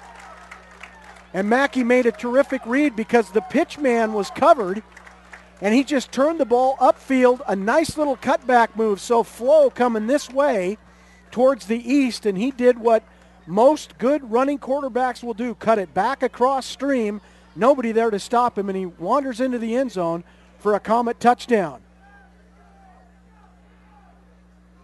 Austin Kreider on to attempt the extra point. Good job of getting the ball down, but the kick blocked. It was not a great snap, and it caused Ty Fox, the backup quarterback, to have to reach a little bit. And, well, if you like unusual, 8-0, not quite as unusual. They'll just think that, they went for the 2-point conversion. But that's where we are now, 6:13 to play in the third quarter. And our score is Crater 8 and Tualatin nothing, which now sets up, of course, the intriguing question of what happens should the Timberwolves score. Well, most likely they're going to wind up having to go for 2 if they don't score again. And since points are few and far between, it will be an interesting proposition if the Timberwolves do score. Isn't it something that a snap out of the end zone for 2 points leads to what essentially is now the momentum really flipping to the Crater Comets, and they take advantage of the short kick from the 20-yard line, march the ball down the field for the touchdown, and lead 8-0 after really not doing a darn thing to move the football inside Tualatin territory the whole first half. I really liked that call. I was thinking for sure he was going to go ahead and pitch it, but they ran motion to the left first and then came back the opposite direction. Really, really nice call by John Beck and his staff that time to give the Comets the first score of the ball game. And again, a lot of credit to Chase Mackey because he made the right read. Yeah, he's shown better running ability now with some of those deliberate calls for quarterback keepers. Austin Kreider set to kick off for Crater. Taken at the 11-yard line by Tyler Kemp. And he'll be brought down at about the 27-yard line, and Tualatin will try to go to work there. Good job on special teams by the Comets. And don't forget, Friday Night Football on Play On Sports continues tomorrow night with the special Saturday edition of Friday Night Football. We'll be at Lake Ridge High School tomorrow night as Eastlake from the Seattle area travels down to take on the Pacers. Game time 6 o'clock right here on your home for high school sports, playonsports.com. Officials over on the near side are talking with the Crater staff.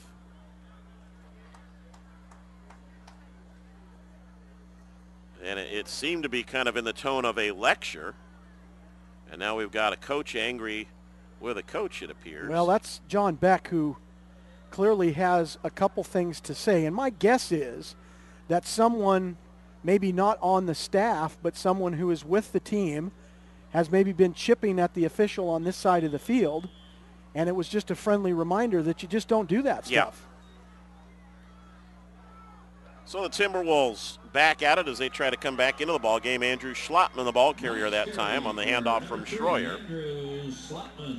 Schlottman is one of the kids that's a returning player from last year, somebody I know that Tualatin is counting on for a big season, and yet we have not called his number much tonight. One of the better looking runs of the night since a couple of the early carriers by Williams, as Schlottman got 9. And now, again, Dan Fullerton, our official, steps in and calls time. Oh, now he signals a first down, so give him statistically credit for 10. Kind of interesting that since those early carries by Williams, we've seen him lined up more at the wide receiver spot, and we've not seen him in the backfield since. Time on the corner, good read, and right through the hands that time of the crossing route. That was a well-delivered ball by Schroyer, but through the hands of Chandler Schoonmaker. And a really good throw by Schroyer. A right-handed quarterback, again, rolling to the left, very difficult. But he did a terrific job of squaring up the shoulders. He threw a dime. I mean, it was right there. And the receiver, Schoonmaker, just simply dropped it.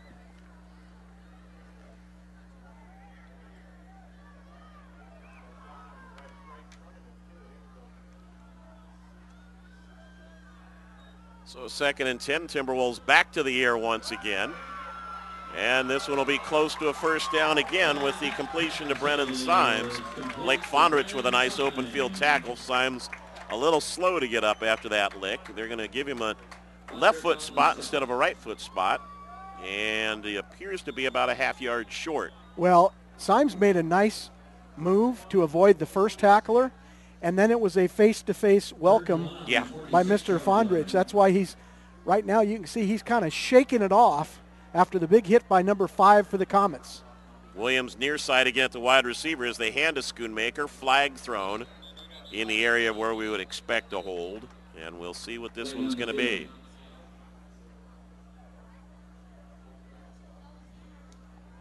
Again, anytime that back judge throws the ball, it's either a chop block Interesting. or a Second hold. time we've had that one called tonight.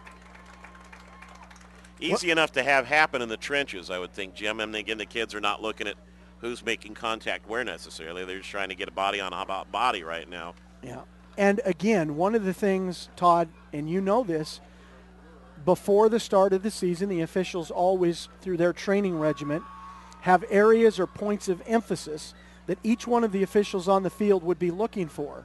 And clearly, one of the areas that they have talked to the back judges about are these areas inside the tackles where football players are engaging high and low. And so the chop block, you know, I think I went all last year, and maybe that was called one time. Yeah, and most we've had seasons 2 in this you game. rarely see it. So they're also the officials having to deal with changes in uniforms this year, although it's just colors and numbers and things to make things a little clearer. 5 minutes to play here in the third quarter. 8-0 Crater. Schroyer trying to set up a screen. Nice job of escaping, and he'll turn it upfield a little bit before he's dragged down by Michael Crippen. But that one appeared as though it were collapsing around him, and it was going to be big-time negative, and he turned it into at least a gain from the original line of scrimmage. Well, and interestingly on that play, Tualatin did exactly what we had talked about and you mentioned, and that was run the ball at Turaturi. They ran the ball to the wide side of the field that time, or the wide side of the formation, and Turaturi was not in on the play that time. Interesting now, they'll bring Williams in to punt rather than the long leg of Alvis that we've seen.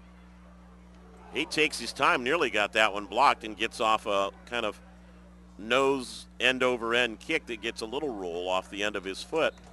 Interesting, they pulled Alvis out after that bad snap for the safety last time, which, you know, you were asking an awful lot of him to try to go up and make a catch on that play.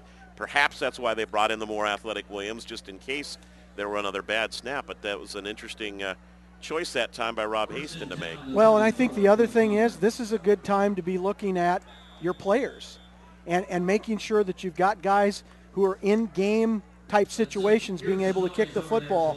So the substitution, the back and forth, not too surprising here in the first preseason game. Turi back on offense. They'll fake him this time from the 35. Lots and lots of time for the quarterback, and he throws it away, and then a flag. 2 flags come in. And are they going to call a grounding? They would have thrown that flag in the backfield, not down where the pass was intended on Mackey's throw. Well, the ball got past the line of scrimmage, so I don't think and that's he was the outside issue. the tackles, yeah. I think they actually saw some players engaged down here. I agree. Something happened where it could have been 2 guys getting hooked up, a hold by the defense.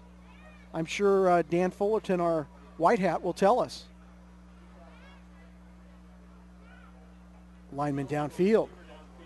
So they must have had a lineman. An offensive pass interference. Huh. So he hasn't even checked with the flag on the backside to see what that is. Well, the flag on the backside clearly is the line judge who's looked and seen, okay, there's a number downfield that should not be down there. I think what's really interesting here is, was the lineman who came downfield actually the one who created the pass interference too? Well, if so, he got a 2 for 1. Yeah. And the reason I say that is because the white hat, who typically is not going to throw that flag and call that penalty, boy, that flag came in from 15 yards behind the play. Yeah, and the official threw the other one from out of the backfield and threw it long downfield.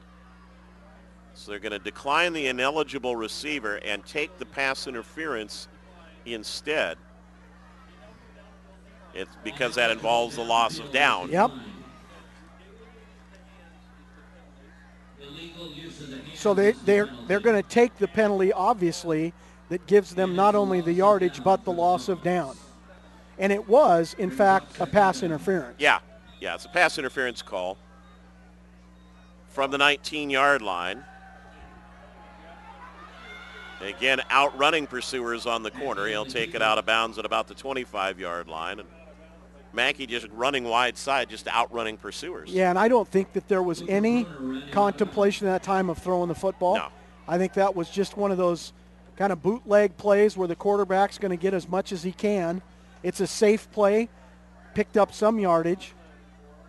The interesting thing they're doing, Todd, is they're taking Turaturi and they're just simply using him to kind of clear out one part of the field because he's typically got 2 or 3 guys around him. 3rd and 24 here, or 21 rather, excuse me, for the Comets. And they'll just throw just a short underneath route to Morgan and be forced to punt. The one mistake, I think, Jim, and it's not really a mistake at this point of the ball game, but they keep throwing to the sidelines and stopping the clock. And if I were John Beck, I'd want that thing to be running as much as possible right now. Yeah, again, it's okay to keep the ball in bounds, but then on the other hand, because it is a preseason game and you want to coach the quarterback to take the yardage that he can get. Right, just not throw it into the boundary. That's all I'm saying there. So Hines back deep in punt receive for Tualatin. And Ty Wolf has had some problems with snaps and punts on his own. He got off a very short one in the first half. A bad snap, fielded it nicely on a half, and there's another high short kick. And a 13-yard punt for the Comets. So their punting average is not going to be too spectacular in this ball game, but they do have an 8-0 lead. Well, and these are the kinds of things on special teams that they're going to want to get that shored up because, again, they wind up giving Tualatin the football inside their territory. Now they work with a short field from the 41-yard line. And so far they've been able to withstand the Timberwolves, but it is just a matter of time if Tualatin gets things in gear. Hines the motion man and some problems again for Tualatin. Well, and that's just a case. They run the fly sweep, and Derek Turaturi comes across the line of scrimmage and simply goes into a box stance and says, "Hello, I see you coming," and just blows up the play. I think it's fair to say Jim Crater has stepped up its defensive intensity more here in the second half. No question. That's amongst the 4 units, 202D. I think that's the biggest adjustment I've seen on the field in this third quarter. Well, and again, they're playing with momentum. They've got an 8-0 lead, and they actually are feeling pretty good about themselves after Tualatin has made a couple miscues. Schroyer, quick look in, it'll be intercepted. Morgan, the DB, and he has wheels. He has a convoy. Gets around Schroyer and takes it inside the 30-yard line. Second turnover of the night for Tualatin, and all of a sudden Crater is knocking on the door again. Well, and so you're asking yourself, how in the world could he throw the ball right to the defensive back? I think what happened is the quarterback is throwing the out route. The receiver runs the slant route. Yeah. They cross up. The defensive back is just in the right position and makes an easy interception. So Morgan, one of the preseason players to watch as a defensive back around the state, gets his first interception. And, oh, by the way, Turi's in the backfield here as Crater comes back on offense. Man, I think it's just pound the football. Well, good shoot that time, and there's his counterpart the other way, Jeff Williams, who's been the standout player on both sides of the ball for Tualatin tonight, made the play. We have talked a lot about Turaturi, but defensively, you're right, Todd. Jeff Williams has done a really nice job for the Timberwolves on defense, and right there, he was just one man blowing up a play and taking down the big back in the backfield. Got to him before he could build up a head of steam, hit him low, and wrapped him up. Nice textbook defensive play that time. Turi was leaning forward. I think they're going to get him. The pass too tall for Morgan. He got a hand on it to prevent the interception. Yep, they're going to call the motion. Turi, like a sprinter leaning out of the blocks, was headed that time. Yeah, and any movement leaning forward like that, the official who is close enough in the backfield, that's an easy call for him to make. And you were all over that one, partner. You saw it from here. Yeah, so are the coaches because they're pulling him out. Give him a rest. He's so wound up he couldn't contain his own inertia. So do you want a second? You've already had the loss from the previous play. Do you want a second and 19, or do you want a 3rd and 14? And they're going to decline the penalty. Good decision.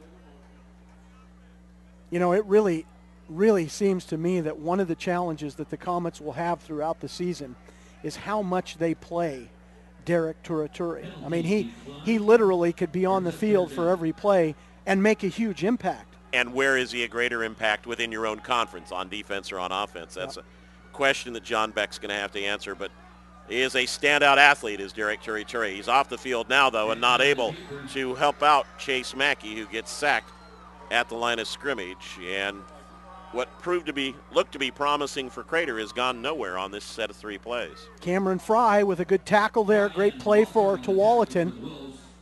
From his linebacker position, steps up and makes the tackle.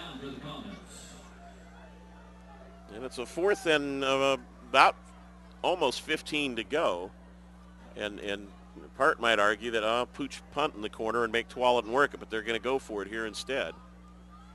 Of course, even a gainer works about as well as a punt at this point. Backside pressure. Mackey steps up to that. Pass too tall, and it's an interception. And the Timberwolves will run that one out to about the 40-yard line on the interception made by Randall Tainer, who we've seen in a couple of players. Well, and again, Mackey with a wide-open receiver just simply delivers the ball too high.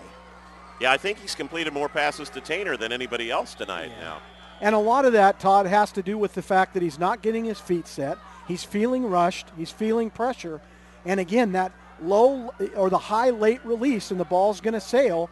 Easy interception for Tualatin. I think he heard and felt Williams that time coming backside, and Williams back into the backfield this time as the Timberwolves go back to offense. Good job by Schroyer to scramble. Pass tip, nearly caught. Had a man open that time.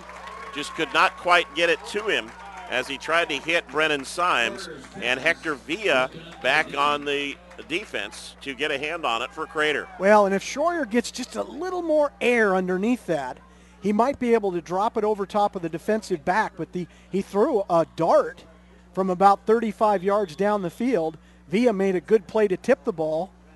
And Symes did a great job to get open. He was open on the pattern. He absolutely did, but a little more air underneath that, and they probably make that completion.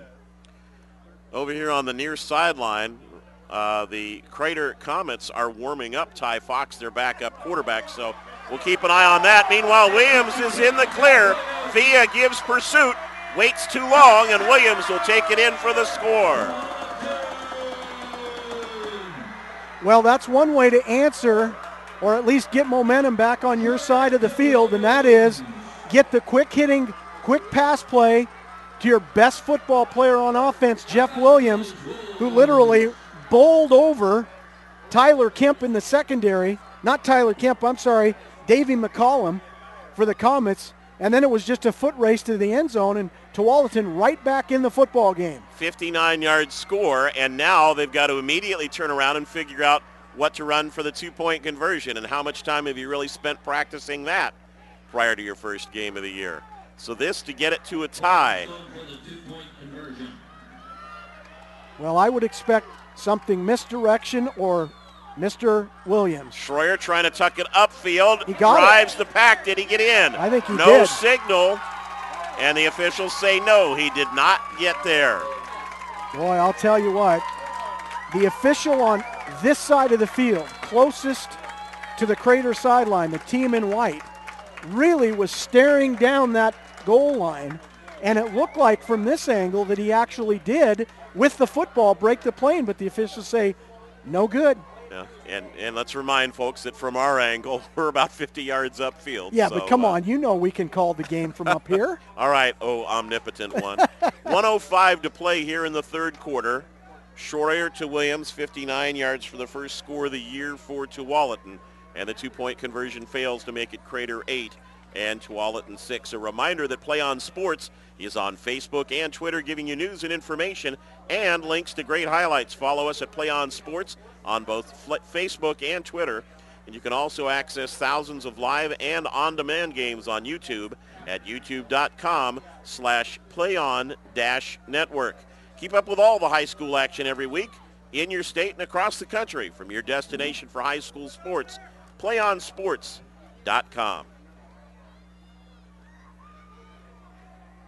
So the Comets right back in it. Momentum now or Tualatin back in it. Momentum back on their side, and they're only down by 2.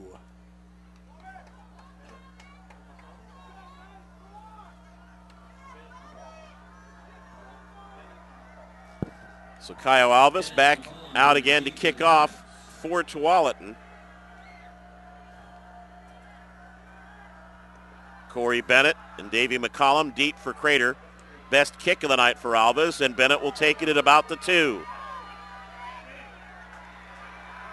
And he'll be brought down inside the 15-yard line. Good swarm tackling that time. Zach Eberly and Tyler Kemp leading the way for Tualatin. Bo Kennedy also out there for the Timberwolves. And now Crater with a whole lot less in terms of a cushion to work with here in the final minute of the third quarter. Well, and Bennett almost stepped into the end zone, which in hindsight would be about 5 yards better. Yeah, had might he have been done a better so. play. Yeah, Turi coming out late here. He'll line up at a slot/tight end position. And Morgan the motion man for the first time. About a 3-yard carry that time for Ty Wolf. Wolf on the carry. And you can tell, you know, offensively, they're going to move Turaturi around a lot. Williams on the stop. Not only is he a great tackler and a great runner, but he's a really good blocker, too. Brandon Yee, Jeff Williams, and Cameron Fry combining on the tackle. A gain of 2 on that one. Possibly the last play of the third quarter. They'll go left side. A long slant, a short gainer that time as Mackey finds Dakota Massey. And he'll be short by a couple of yards. We'll see whether John Beck elects to let the clock run out here rather than make the snap to end the third quarter, and he'll have a chance to talk to his quarterback about the third down play.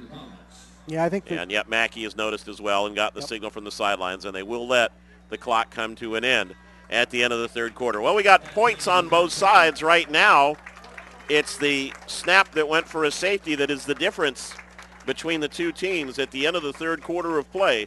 It's the Crater Comets 8 and the Tualatin Timberwolves 6. You're watching Friday Night Football live from Tualatin on PlayOnSports.com, your destination.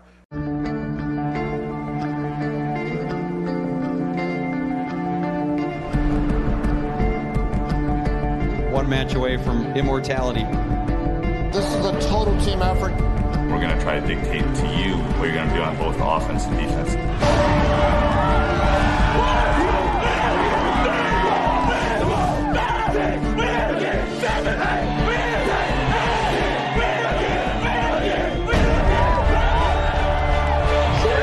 going to come at you. One shot at this. Now it's time to put the hats on and go get some work done. So they're all going to look to make a statement early.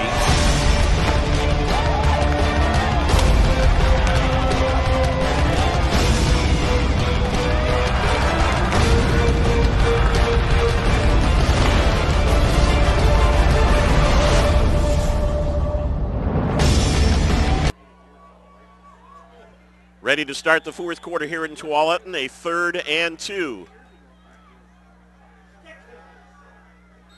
Wolf held up a little bit in traffic that time, and I don't think he got there. Yeah, he's going to be about a yard short.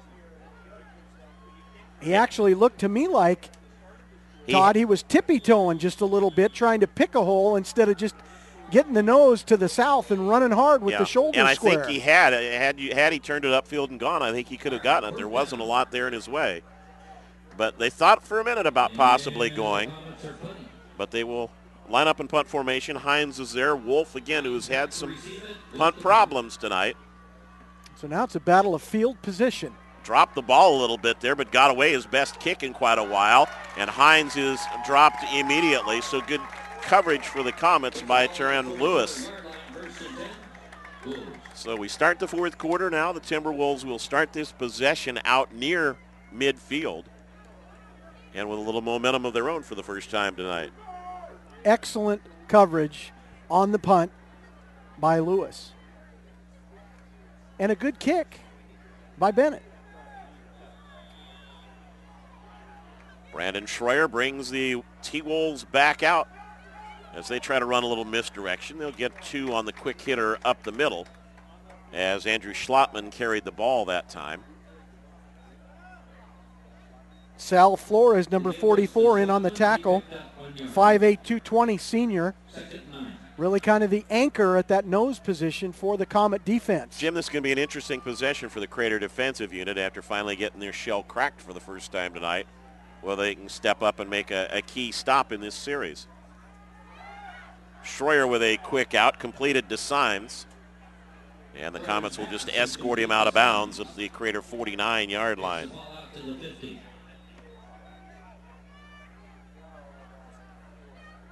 Now they'll spot it right at the midfield stripe, and that'll be a 3rd and 4. So my guess would be here with 3rd and 4. Speaking of 4, I'm thinking Jeffrey Williams somehow is going to factor into this play, because this is a big 3rd down for Tualatin. Ball right at the 50. They'll line him up as a wide receiver, one-on-one on the far side, short side of the field. Not looking to him, just a quick little dump off for Symes. And he's not able to get away from Morgan, who'll wrap him up at the line of scrimmage. Still 10.5 minutes to play in the ball game. This isn't a necessary panic, go-for-it situation, and the Timberwolves will, in fact, bring the punt unit out. I think that's a smart decision. Well, and, you know, one of the things that strikes me is that Morgan at 6'2", 215, that's a big corner. And he played that very well on defense. Williams to punt. Williams set to punt. David McCollum back deep this time for Crater. Almost got the block, did the Comets, as they brought a man up the middle. And that one will be down at about the 27-yard line, a 23-yard punt. And Sal Flores, who you mentioned defensively a moment ago, Jim, was about a half step away from getting a block on that one. Well, if he was 5'10", he'd have blocked it. But he's 5'8". Or maybe if he was 190 instead of 220. But good job coming up the middle, and he also did not rough the kicker. That's just as key right there. So Chase Mackey brings the Comets offensive unit back out on the field. Carlos Higuera lined up in the backfield with him as we're inside 10 minutes to play in the 4th quarter. And they will fly sweep it with Bennett tonight. And he, more than anybody else, Jim, he seems to really hesitate and try to look and see what's going on, and it cost him there as Brandon Yee and Will Chapman wrapped him up. Well, Chapman did a great job. Once he read the fly sweep, he just flew to the football and made a great play behind the line of scrimmage. Loss of 4 yards, 2nd and 14. And if our camera crew gets a chance, you'll notice as they pan in, each of the Crater players has a wristband, and that's how they're calling their offensive plays from the sideline. Higuera breaks tackles, gets by another defensive back, and stumbles forward into Tualatin territory. I want to go back for a second, though, to that fly sweep, because one of the keys to making that play work is to be at full acceleration when you take the handoff. Bennett takes it not at full speed, and then he slows himself down further. That just kills the fly sweep, because that leverage and that speed around the corner is one of the keys to the play. Well, and one of the things you can't do is bubble it back into the backfield. I mean, literally, you're supposed to be running at the end at the line of scrimmage.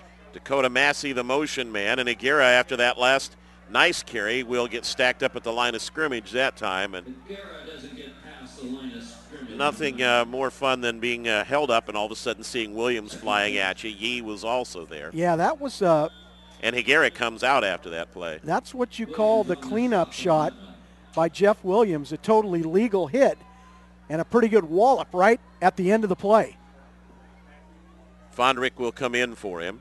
Trips to the left side this time for the Comets. We'll see how they do anything out of this bunch formation. Bennett, the motion man, and they'll sweep it right side. Has a good lead block from Fondrick and gets into the clear inside the 35.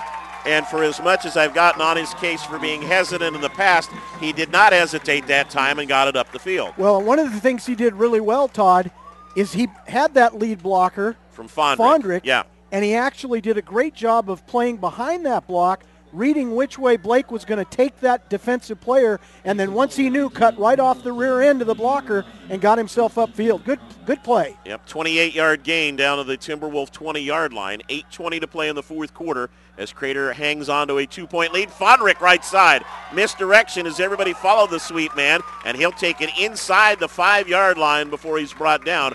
2 big running plays for the Crater Comets, getting them better than 40 yards combined. Well, see, a lot of Tualatin defensive players with the hands on the hips, and that happens a lot in the fourth quarter now, where it's just pound the ball, and fatigue starts to set in. It makes it a lot easier to run against And for Crater, after running Bennett and then Fondrick, guess who comes out on the field now in first and goal? Turi lined up deep. And off goes the convoy. Turi left side to the corner. Broke one tackle, breaks another, stayed in bounds, no. Wow, that may be the best non-scoring run we might see all year long, but they say he got a foot on the sideline at the 1 yard line. That is a display of athletic ability well, right here's there. the deal. You cannot tackle this kid above the waist. I'm not sure you can tackle him below the waist too often either. He's just an animal, and any attempt to go too high is just not going to work. He's too strong. Got a foot planted, got it back down the field, and they said he stepped out at the 1. I think they'll go lead. A little fake, nice little boot. Yeah, but there was motion, and this one will come back. Mackey's pass again, no air underneath the ball. Zach Sultan knocked it down, but the backs were all leaning forward again, and they got him. And the other thing, had the play gone without the penalty, R.J. Morgan is in the back corner of the end zone, waving at Mackey, Morgan's wide open. Yep, never and looked he throws at him. to the short guy. Yep, he's locked into the target. You're right. They will take the penalty this time, bring the ball back out. 6 yards on the penalty. Spotted at the side. Some of these march-offs tonight have been unusual. And actually, Todd, I think with offenses like this, that the penalty does not really hurt you because it gives you more room to stretches the operate. box. Yep. Turi out now as they bring in a different unit. Fondrick in the backfield. They're looking to throw again. And they'll go back corner this time. Was the catch made in bounds? No. Foot was out of bounds. That's what it appeared to be. We kept waiting for an official signal, and the pass is incomplete. Well, a great throw and a great catch, but you got to get a foot down. Dakota Massey didn't get the feed in. Just and couldn't it's third do and it. Goal. And those are tough plays because his momentum is going to take him to the boundary and out of bounds. Well, and Mackey got strung out further than he wanted to as well on that play. Fondrick will come out. Ty Wolf will come in. And the Comets, as Jim mentioned, now all looking at the play call on this 3rd and 7. Remember, they had it all the way down to the 1 yard line. So they wind up getting a number or letter that gets called in from the sideline with the color, go to the wristband and run the play. 3rd and goal. They'll run the fake sweep, toss back underneath, blocking to the left. Wolf there, but a flag is thrown late, and this one will come back. Well, there's a reason sometimes that it looks like it's perfect blocking because sometimes there's a hold. And I think that's what we're going to get here.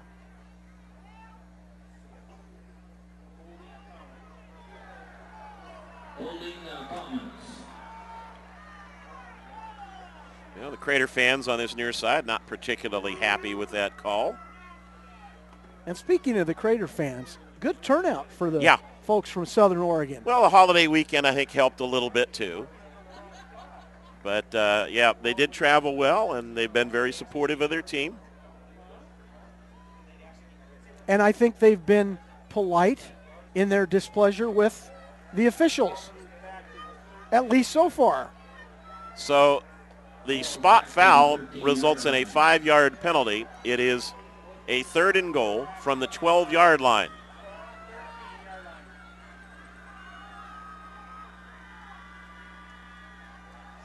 The look that got them the touchdown, Mackey scrambling every which way and finally can't break the 3rd tackle as Chandler Schoonmaker came up and got him wrapped around the ankles to make it 4th and goal.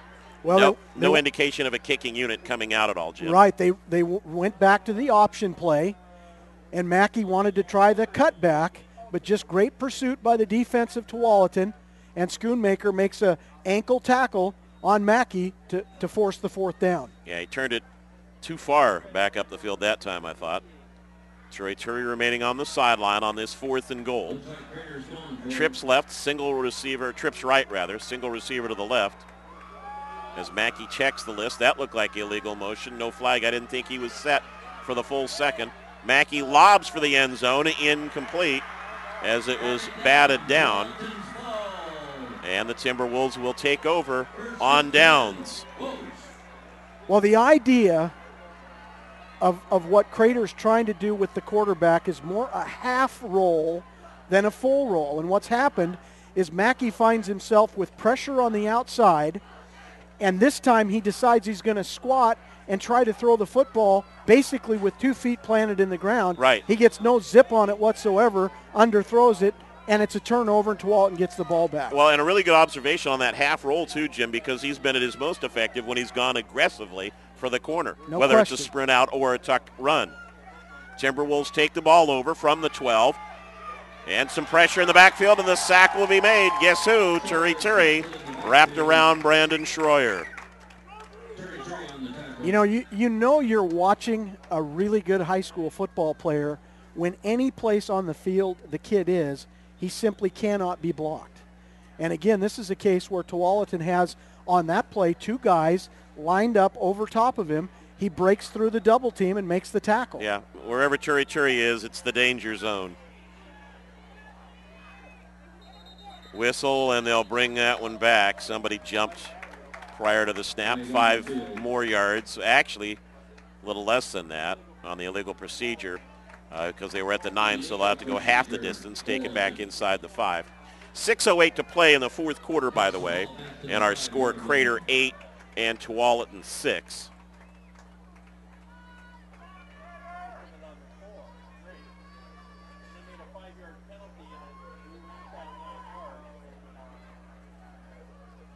So now Tualatin really in a hole, ball at the 4-yard line.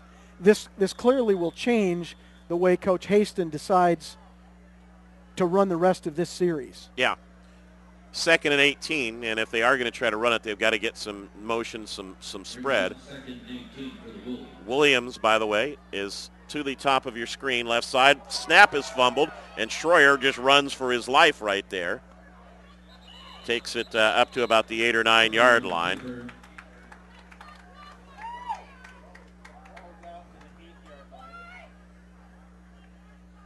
And this is really just a case right now where Tualatin needs to be very careful with the football. Get yourself in a position where you can punt the ball away. Hope that your defense can get a 4 and out and you can get the ball back, because with 5:22 left, you may only get the ball back for one more series, depending on how long Crater keeps the football. A 3rd and 14 here, and Schroyer back to the huddle after the long sprint over to the sideline to get the play. They'll put 2 in the backfield, so they're kind of showing a max protect right here.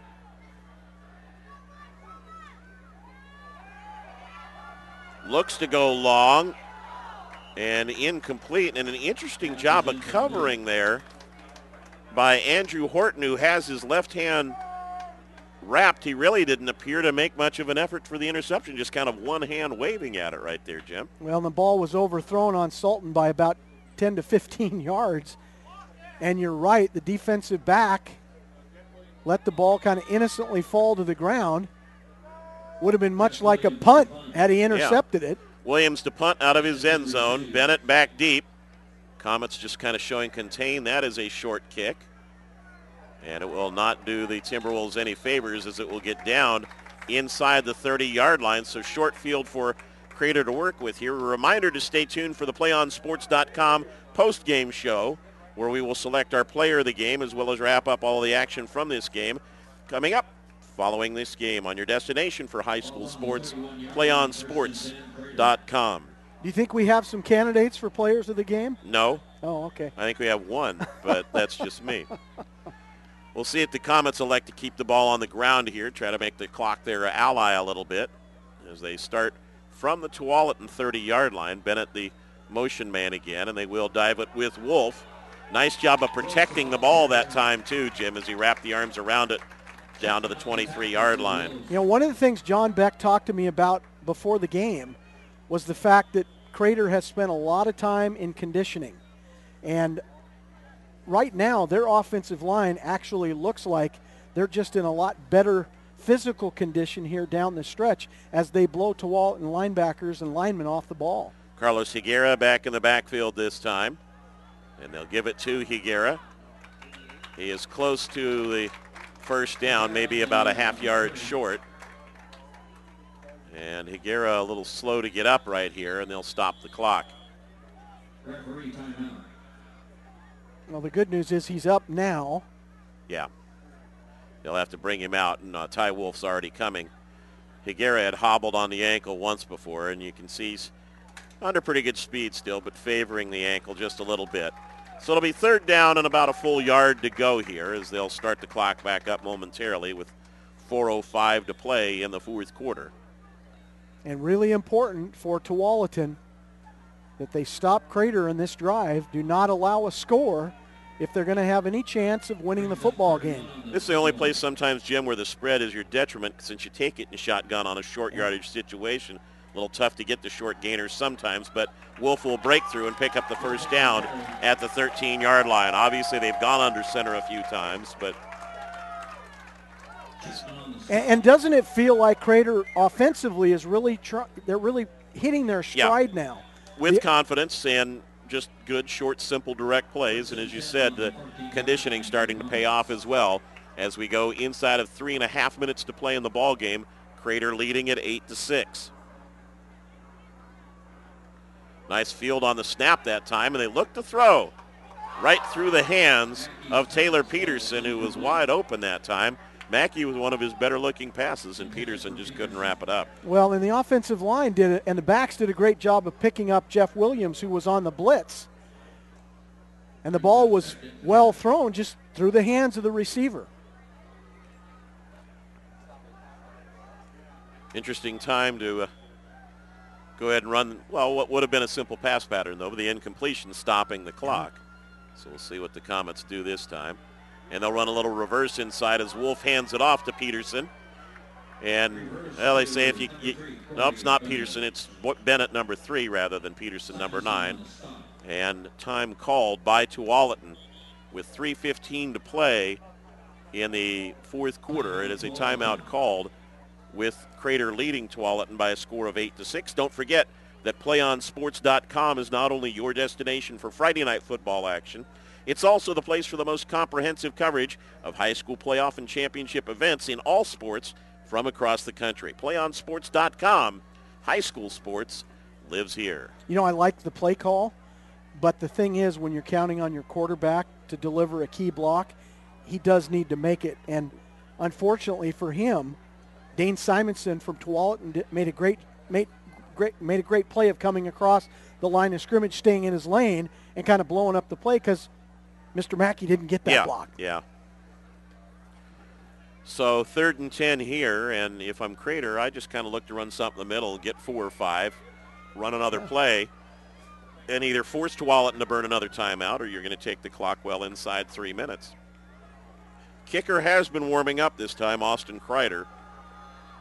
We have not seen him in action this evening, save for the point after touchdown attempt that was smothered because of a bad snap. Fondrick is the running back. Bennett in motion on 3rd down. Another high snap. Pressure.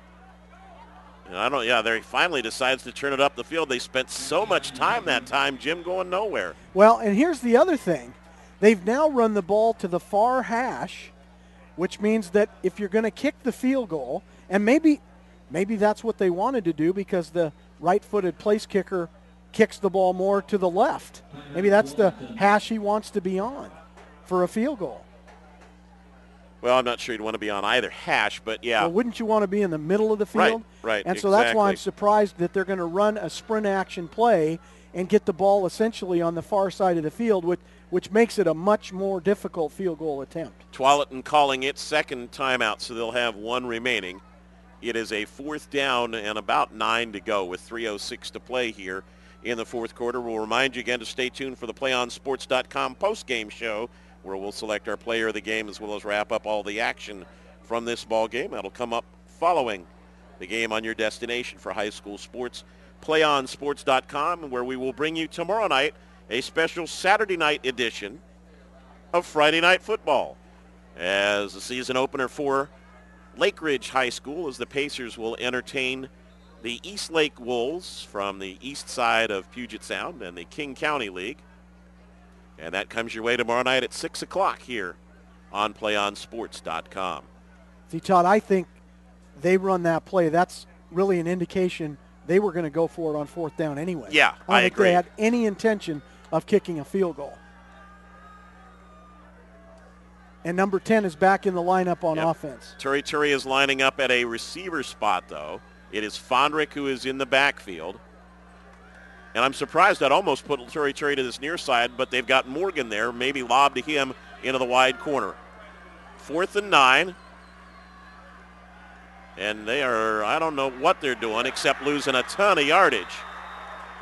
Coming up to make the hit was Chandler Schoonmaker, and the ball comes out to nearly the 30-yard line on what can only be just an odd call. Well, they run Turi in motion, and then they sweep the quarterback. The problem is it's a jailbreak at the line of scrimmage, and Tualatin is just bringing everybody, and Mackey has absolutely no chance to get around the corner. It's a 12-yard loss on the play. All right, 3:01 to play. Tualatin has 1 timeout remaining.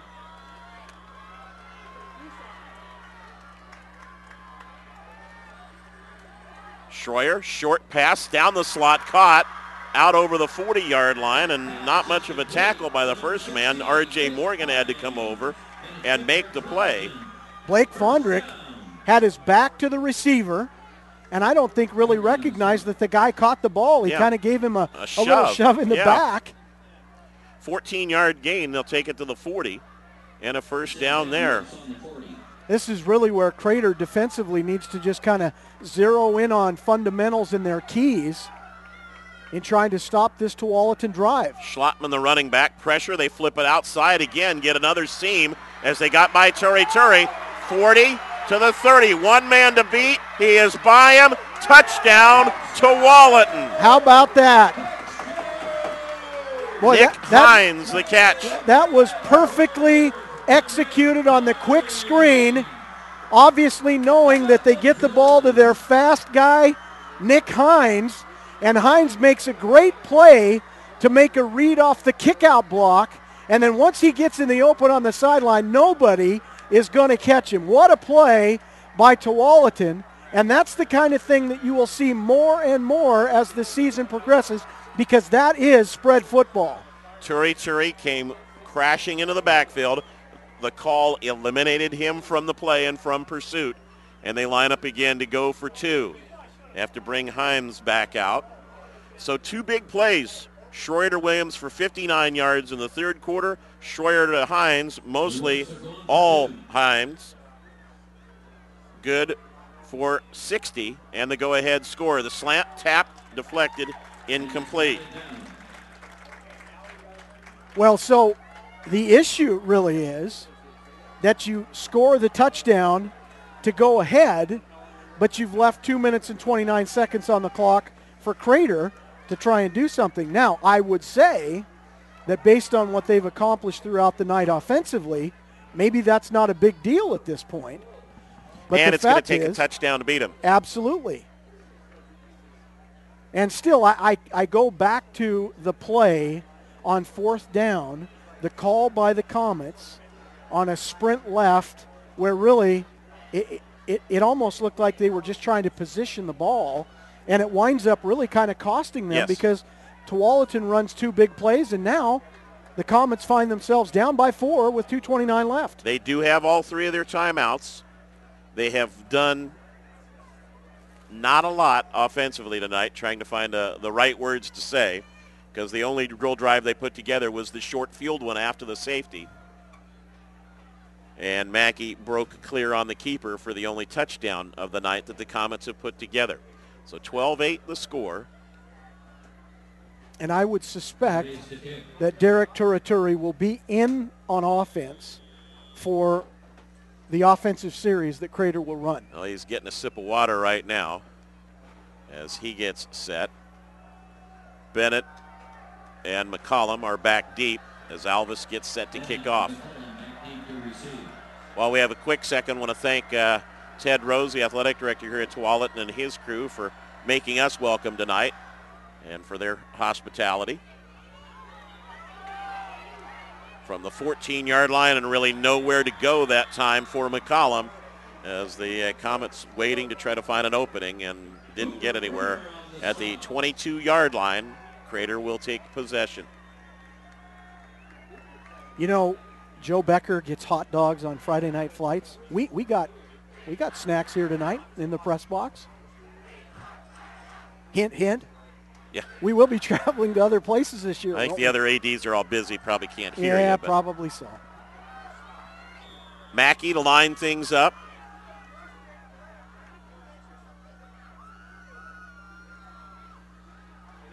And they'll run it. Wolf gets dropped for a 2-yard loss that time.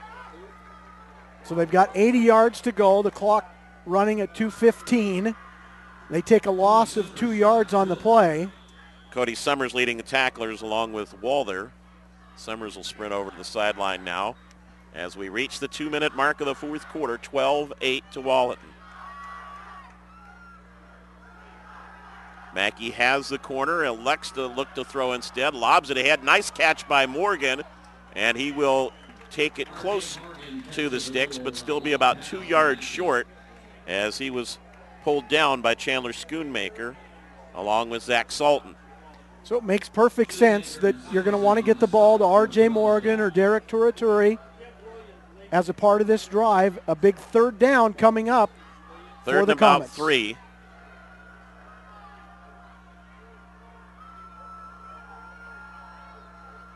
They'll counter the other direction with a motion and are going to be very close. It's going to depend on the spot as Ty Wolf carried it. Brought everybody to the wide side and then tried to crack him back the other direction. Now they'll be ready if the official marks the first down, which he does. They already have the play called because as soon as the ball's put in play,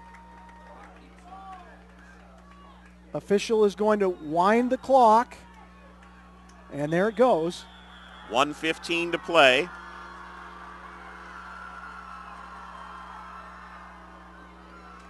And it'll be another first down out near the 45-yard line. That may be the best pass-catch combination that they've had all night long as he finds Morgan on that quick hitter. Well, it makes it easier because Tualatin's corners have dropped off. Right. They're playing a little bit deeper, saying we're going to be willing to give you some underneath stuff so you don't beat us over the top. So those plays are going to come a little easier, at least until they get about the 20-yard line, if they make it that far into Timberwolf territory. And now timeout called by Crater. Let's check and see. Yeah. Yep, they will call it. The signal coming late. Exactly 1 minute remaining. And the Comets will have the ball at their own 44-yard line. They have 2 timeouts remaining still. And I think have not a smart seen Turaturi on offense on this possession yet. I think a smart timeout because instead of having to feel like you're in a big hurry because you know the clock's going to wind as soon as the official sets the ball, call the timeout and make sure that everybody's on the same page. You can call 2 plays right now. As the coach is talking to the offense, you can call 2 plays so that if on first down you don't get 10 yards, you're ready to line up and run that second play. Turaturi is in the lineup now. He's the closest of the 3 receivers at this Y side, closest to the ball. So he's slotted inside in the trips formation.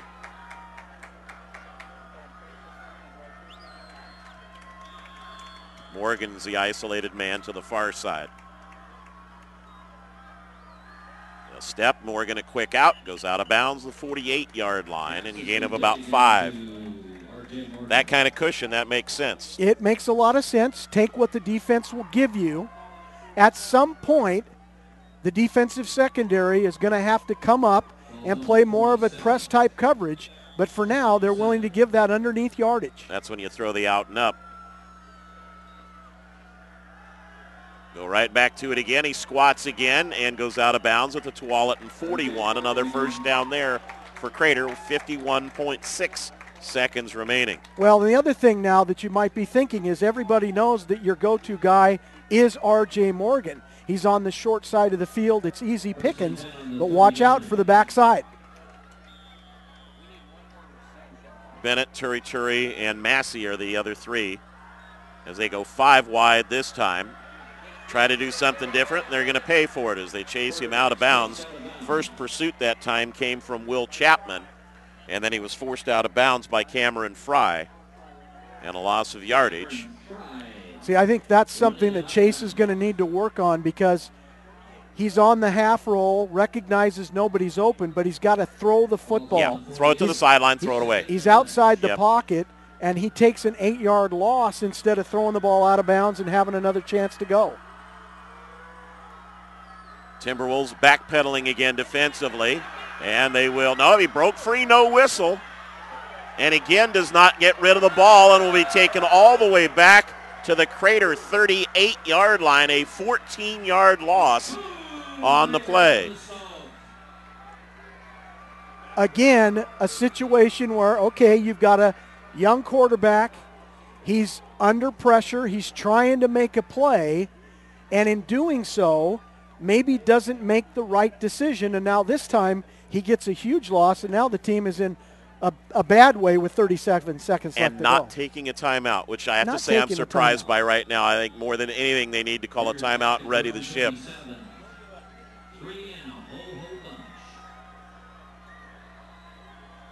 Backside pressure, they roll him left. Williams giving pursuit, and they'll push him out of bounds. 7 more yards lost.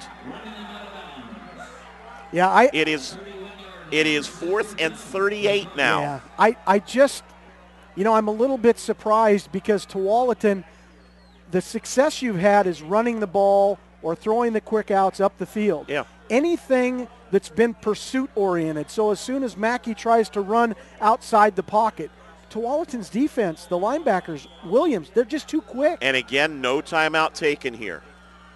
They have 2. They will not use them. And they have a 4th and 38. They need to get all the way down to the 31-yard line of Tualatin, and he runs right into the tackler again as Jeffrey Williams makes the stop for Tualatin.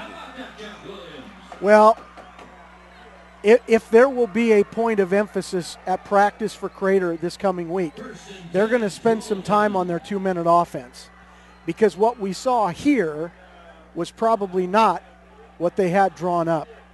And it's unfortunate, but again, that's why you play these games because they want to be prepared for their league play, that in a situation like that, they can score a touchdown. On the move, outs to Morgan, who was undefended, had the cushion, and they went away from it and all went downhill from there. The Comets will not stop the clock, and that should do it. A few moments in every game, and just enough for Tualatin tonight to pick up a win, and enough for Crater to let one slip away in the opener.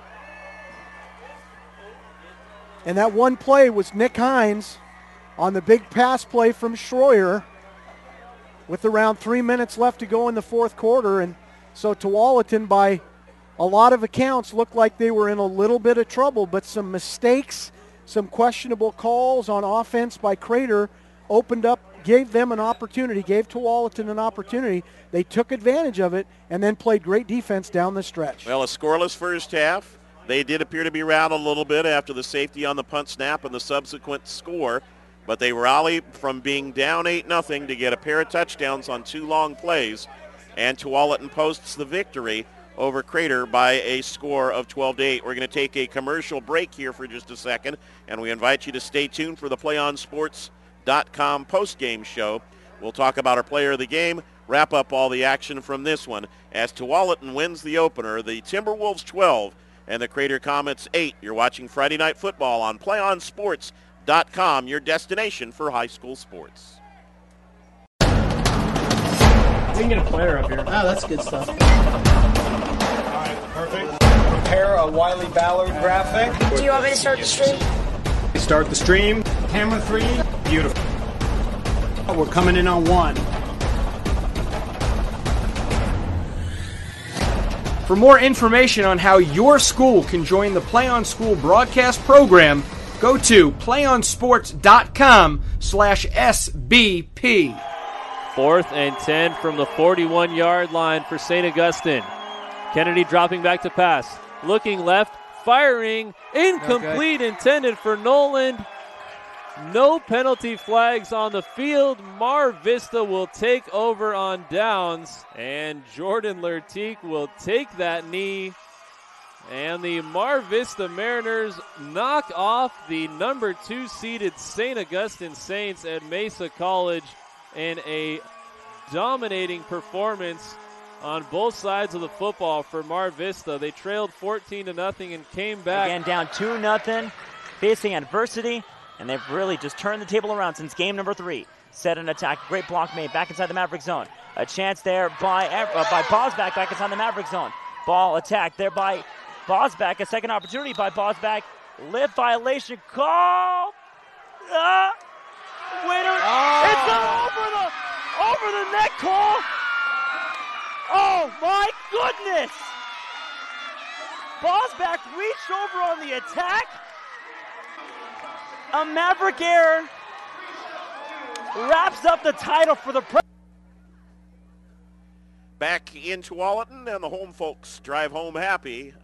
Probably not what they envisioned necessarily, Jim, but as the cheerleaders come on to, well, here comes the whole student body. You were worried about that turnout before, but they've got a little bit of support there now as the Timberwolves victorious in their season opener, coming from behind 12-8. An interesting contest, but I'm sure both coaches will look at the X's and O's and find lots of ways for improvement. Well, no question about that.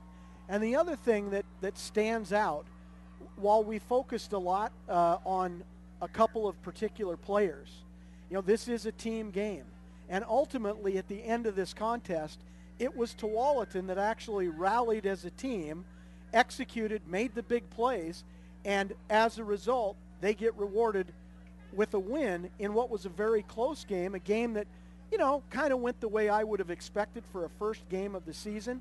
But it had its moments of great entertainment, and we got to see what I think are maybe two of the better players in 6A in Derek Turaturi of the Comets and Jeff Williams of the Timberwolves. Well, and I think it's probably fair to say that we would choose those two as our players of the game, too. I don't think you disagree on that one. No, I do not. Hines had the big play of the night offensively, but those two were standouts whenever they either touched the ball on offense or were around the ball on defense. Well, they played an all-around game. I mean, they're involved in pretty much every play. In on special teams, Williams as a punter, Turaturi in on defense, in on offense, in on kickoff. I mean, these two guys played a great football game, and their teams needed them. They played well at times where their teams needed them.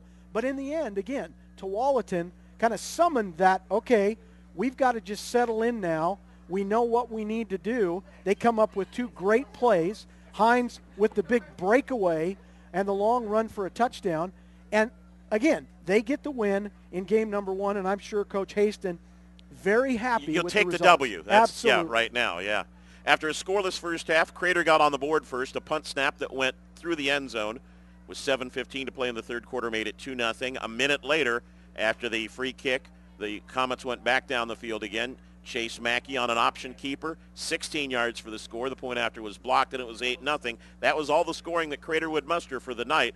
5 minutes later, Tualatin finally got on the board. Short pass from Schroeder Williams, broke tackles, turned the run, made it a 59-yard score. The run attempt failed. It was 8-6. And then with 2.5 minutes to play in the ball game, just simple flat-out speed, Schroeder to Hines went 60 yards for the game winner, 12-8 in favor of Tualatin. Jim, I think we saw a couple teams that we'll probably see somewhere in the postseason. I don't know how high we'd put either one of them in the power rankings as the season goes along, but both showed potential to have outstanding seasons. Well, and they have an opportunity now to go back. They can look at film. They can break these things down. Clearly, there are areas where both teams are going to be able to say, all right, this week in practice, the area of emphasis is going to be this. I think for Crater, getting into a flow in their offense, working on their 2-minute drill, working on special teams, especially the punt game. Tualatin, a little bit of the same kind of thing. They need to run the ball more effectively, clearly, as they go into the season when they start playing teams like their arch rival Tigard. I'm sure they will. But the point is, they've got some things both teams can work on. They'll get a week to do that, and then they strap them up and go again next week. Be a challenge for both teams, both in very tough conferences, but a good first outing for both. And the fourth quarter heroics for the Timberwolves gives them the victory by a score of 12-8. That is going to wrap it up here on opening night for us from Tualatin. The Timberwolves over the Crater Comets by a score of 12-8. I want to thank you for joining PlayOnSports.com's coverage of Friday Night Football from Tualatin, and remind you that we will be back with you tomorrow night with a special Saturday edition of Friday Night Football, and we will come your way from Lake Ridge High School as the Pacers will open up their season against Washington's Eastlake High School from the KingCo Conference on the east side of Puget Sound. Once again, our final score tonight, the Tualatin Timberwolves 12 and the Crater Comets 8. For Jim Patterson and our crew, I'm Todd Pickett. Thanks for joining us. Until tomorrow night, we say so long from Tualatin. You've been watching your destination for high school sports and Friday Night Football, PlayOnSports.com.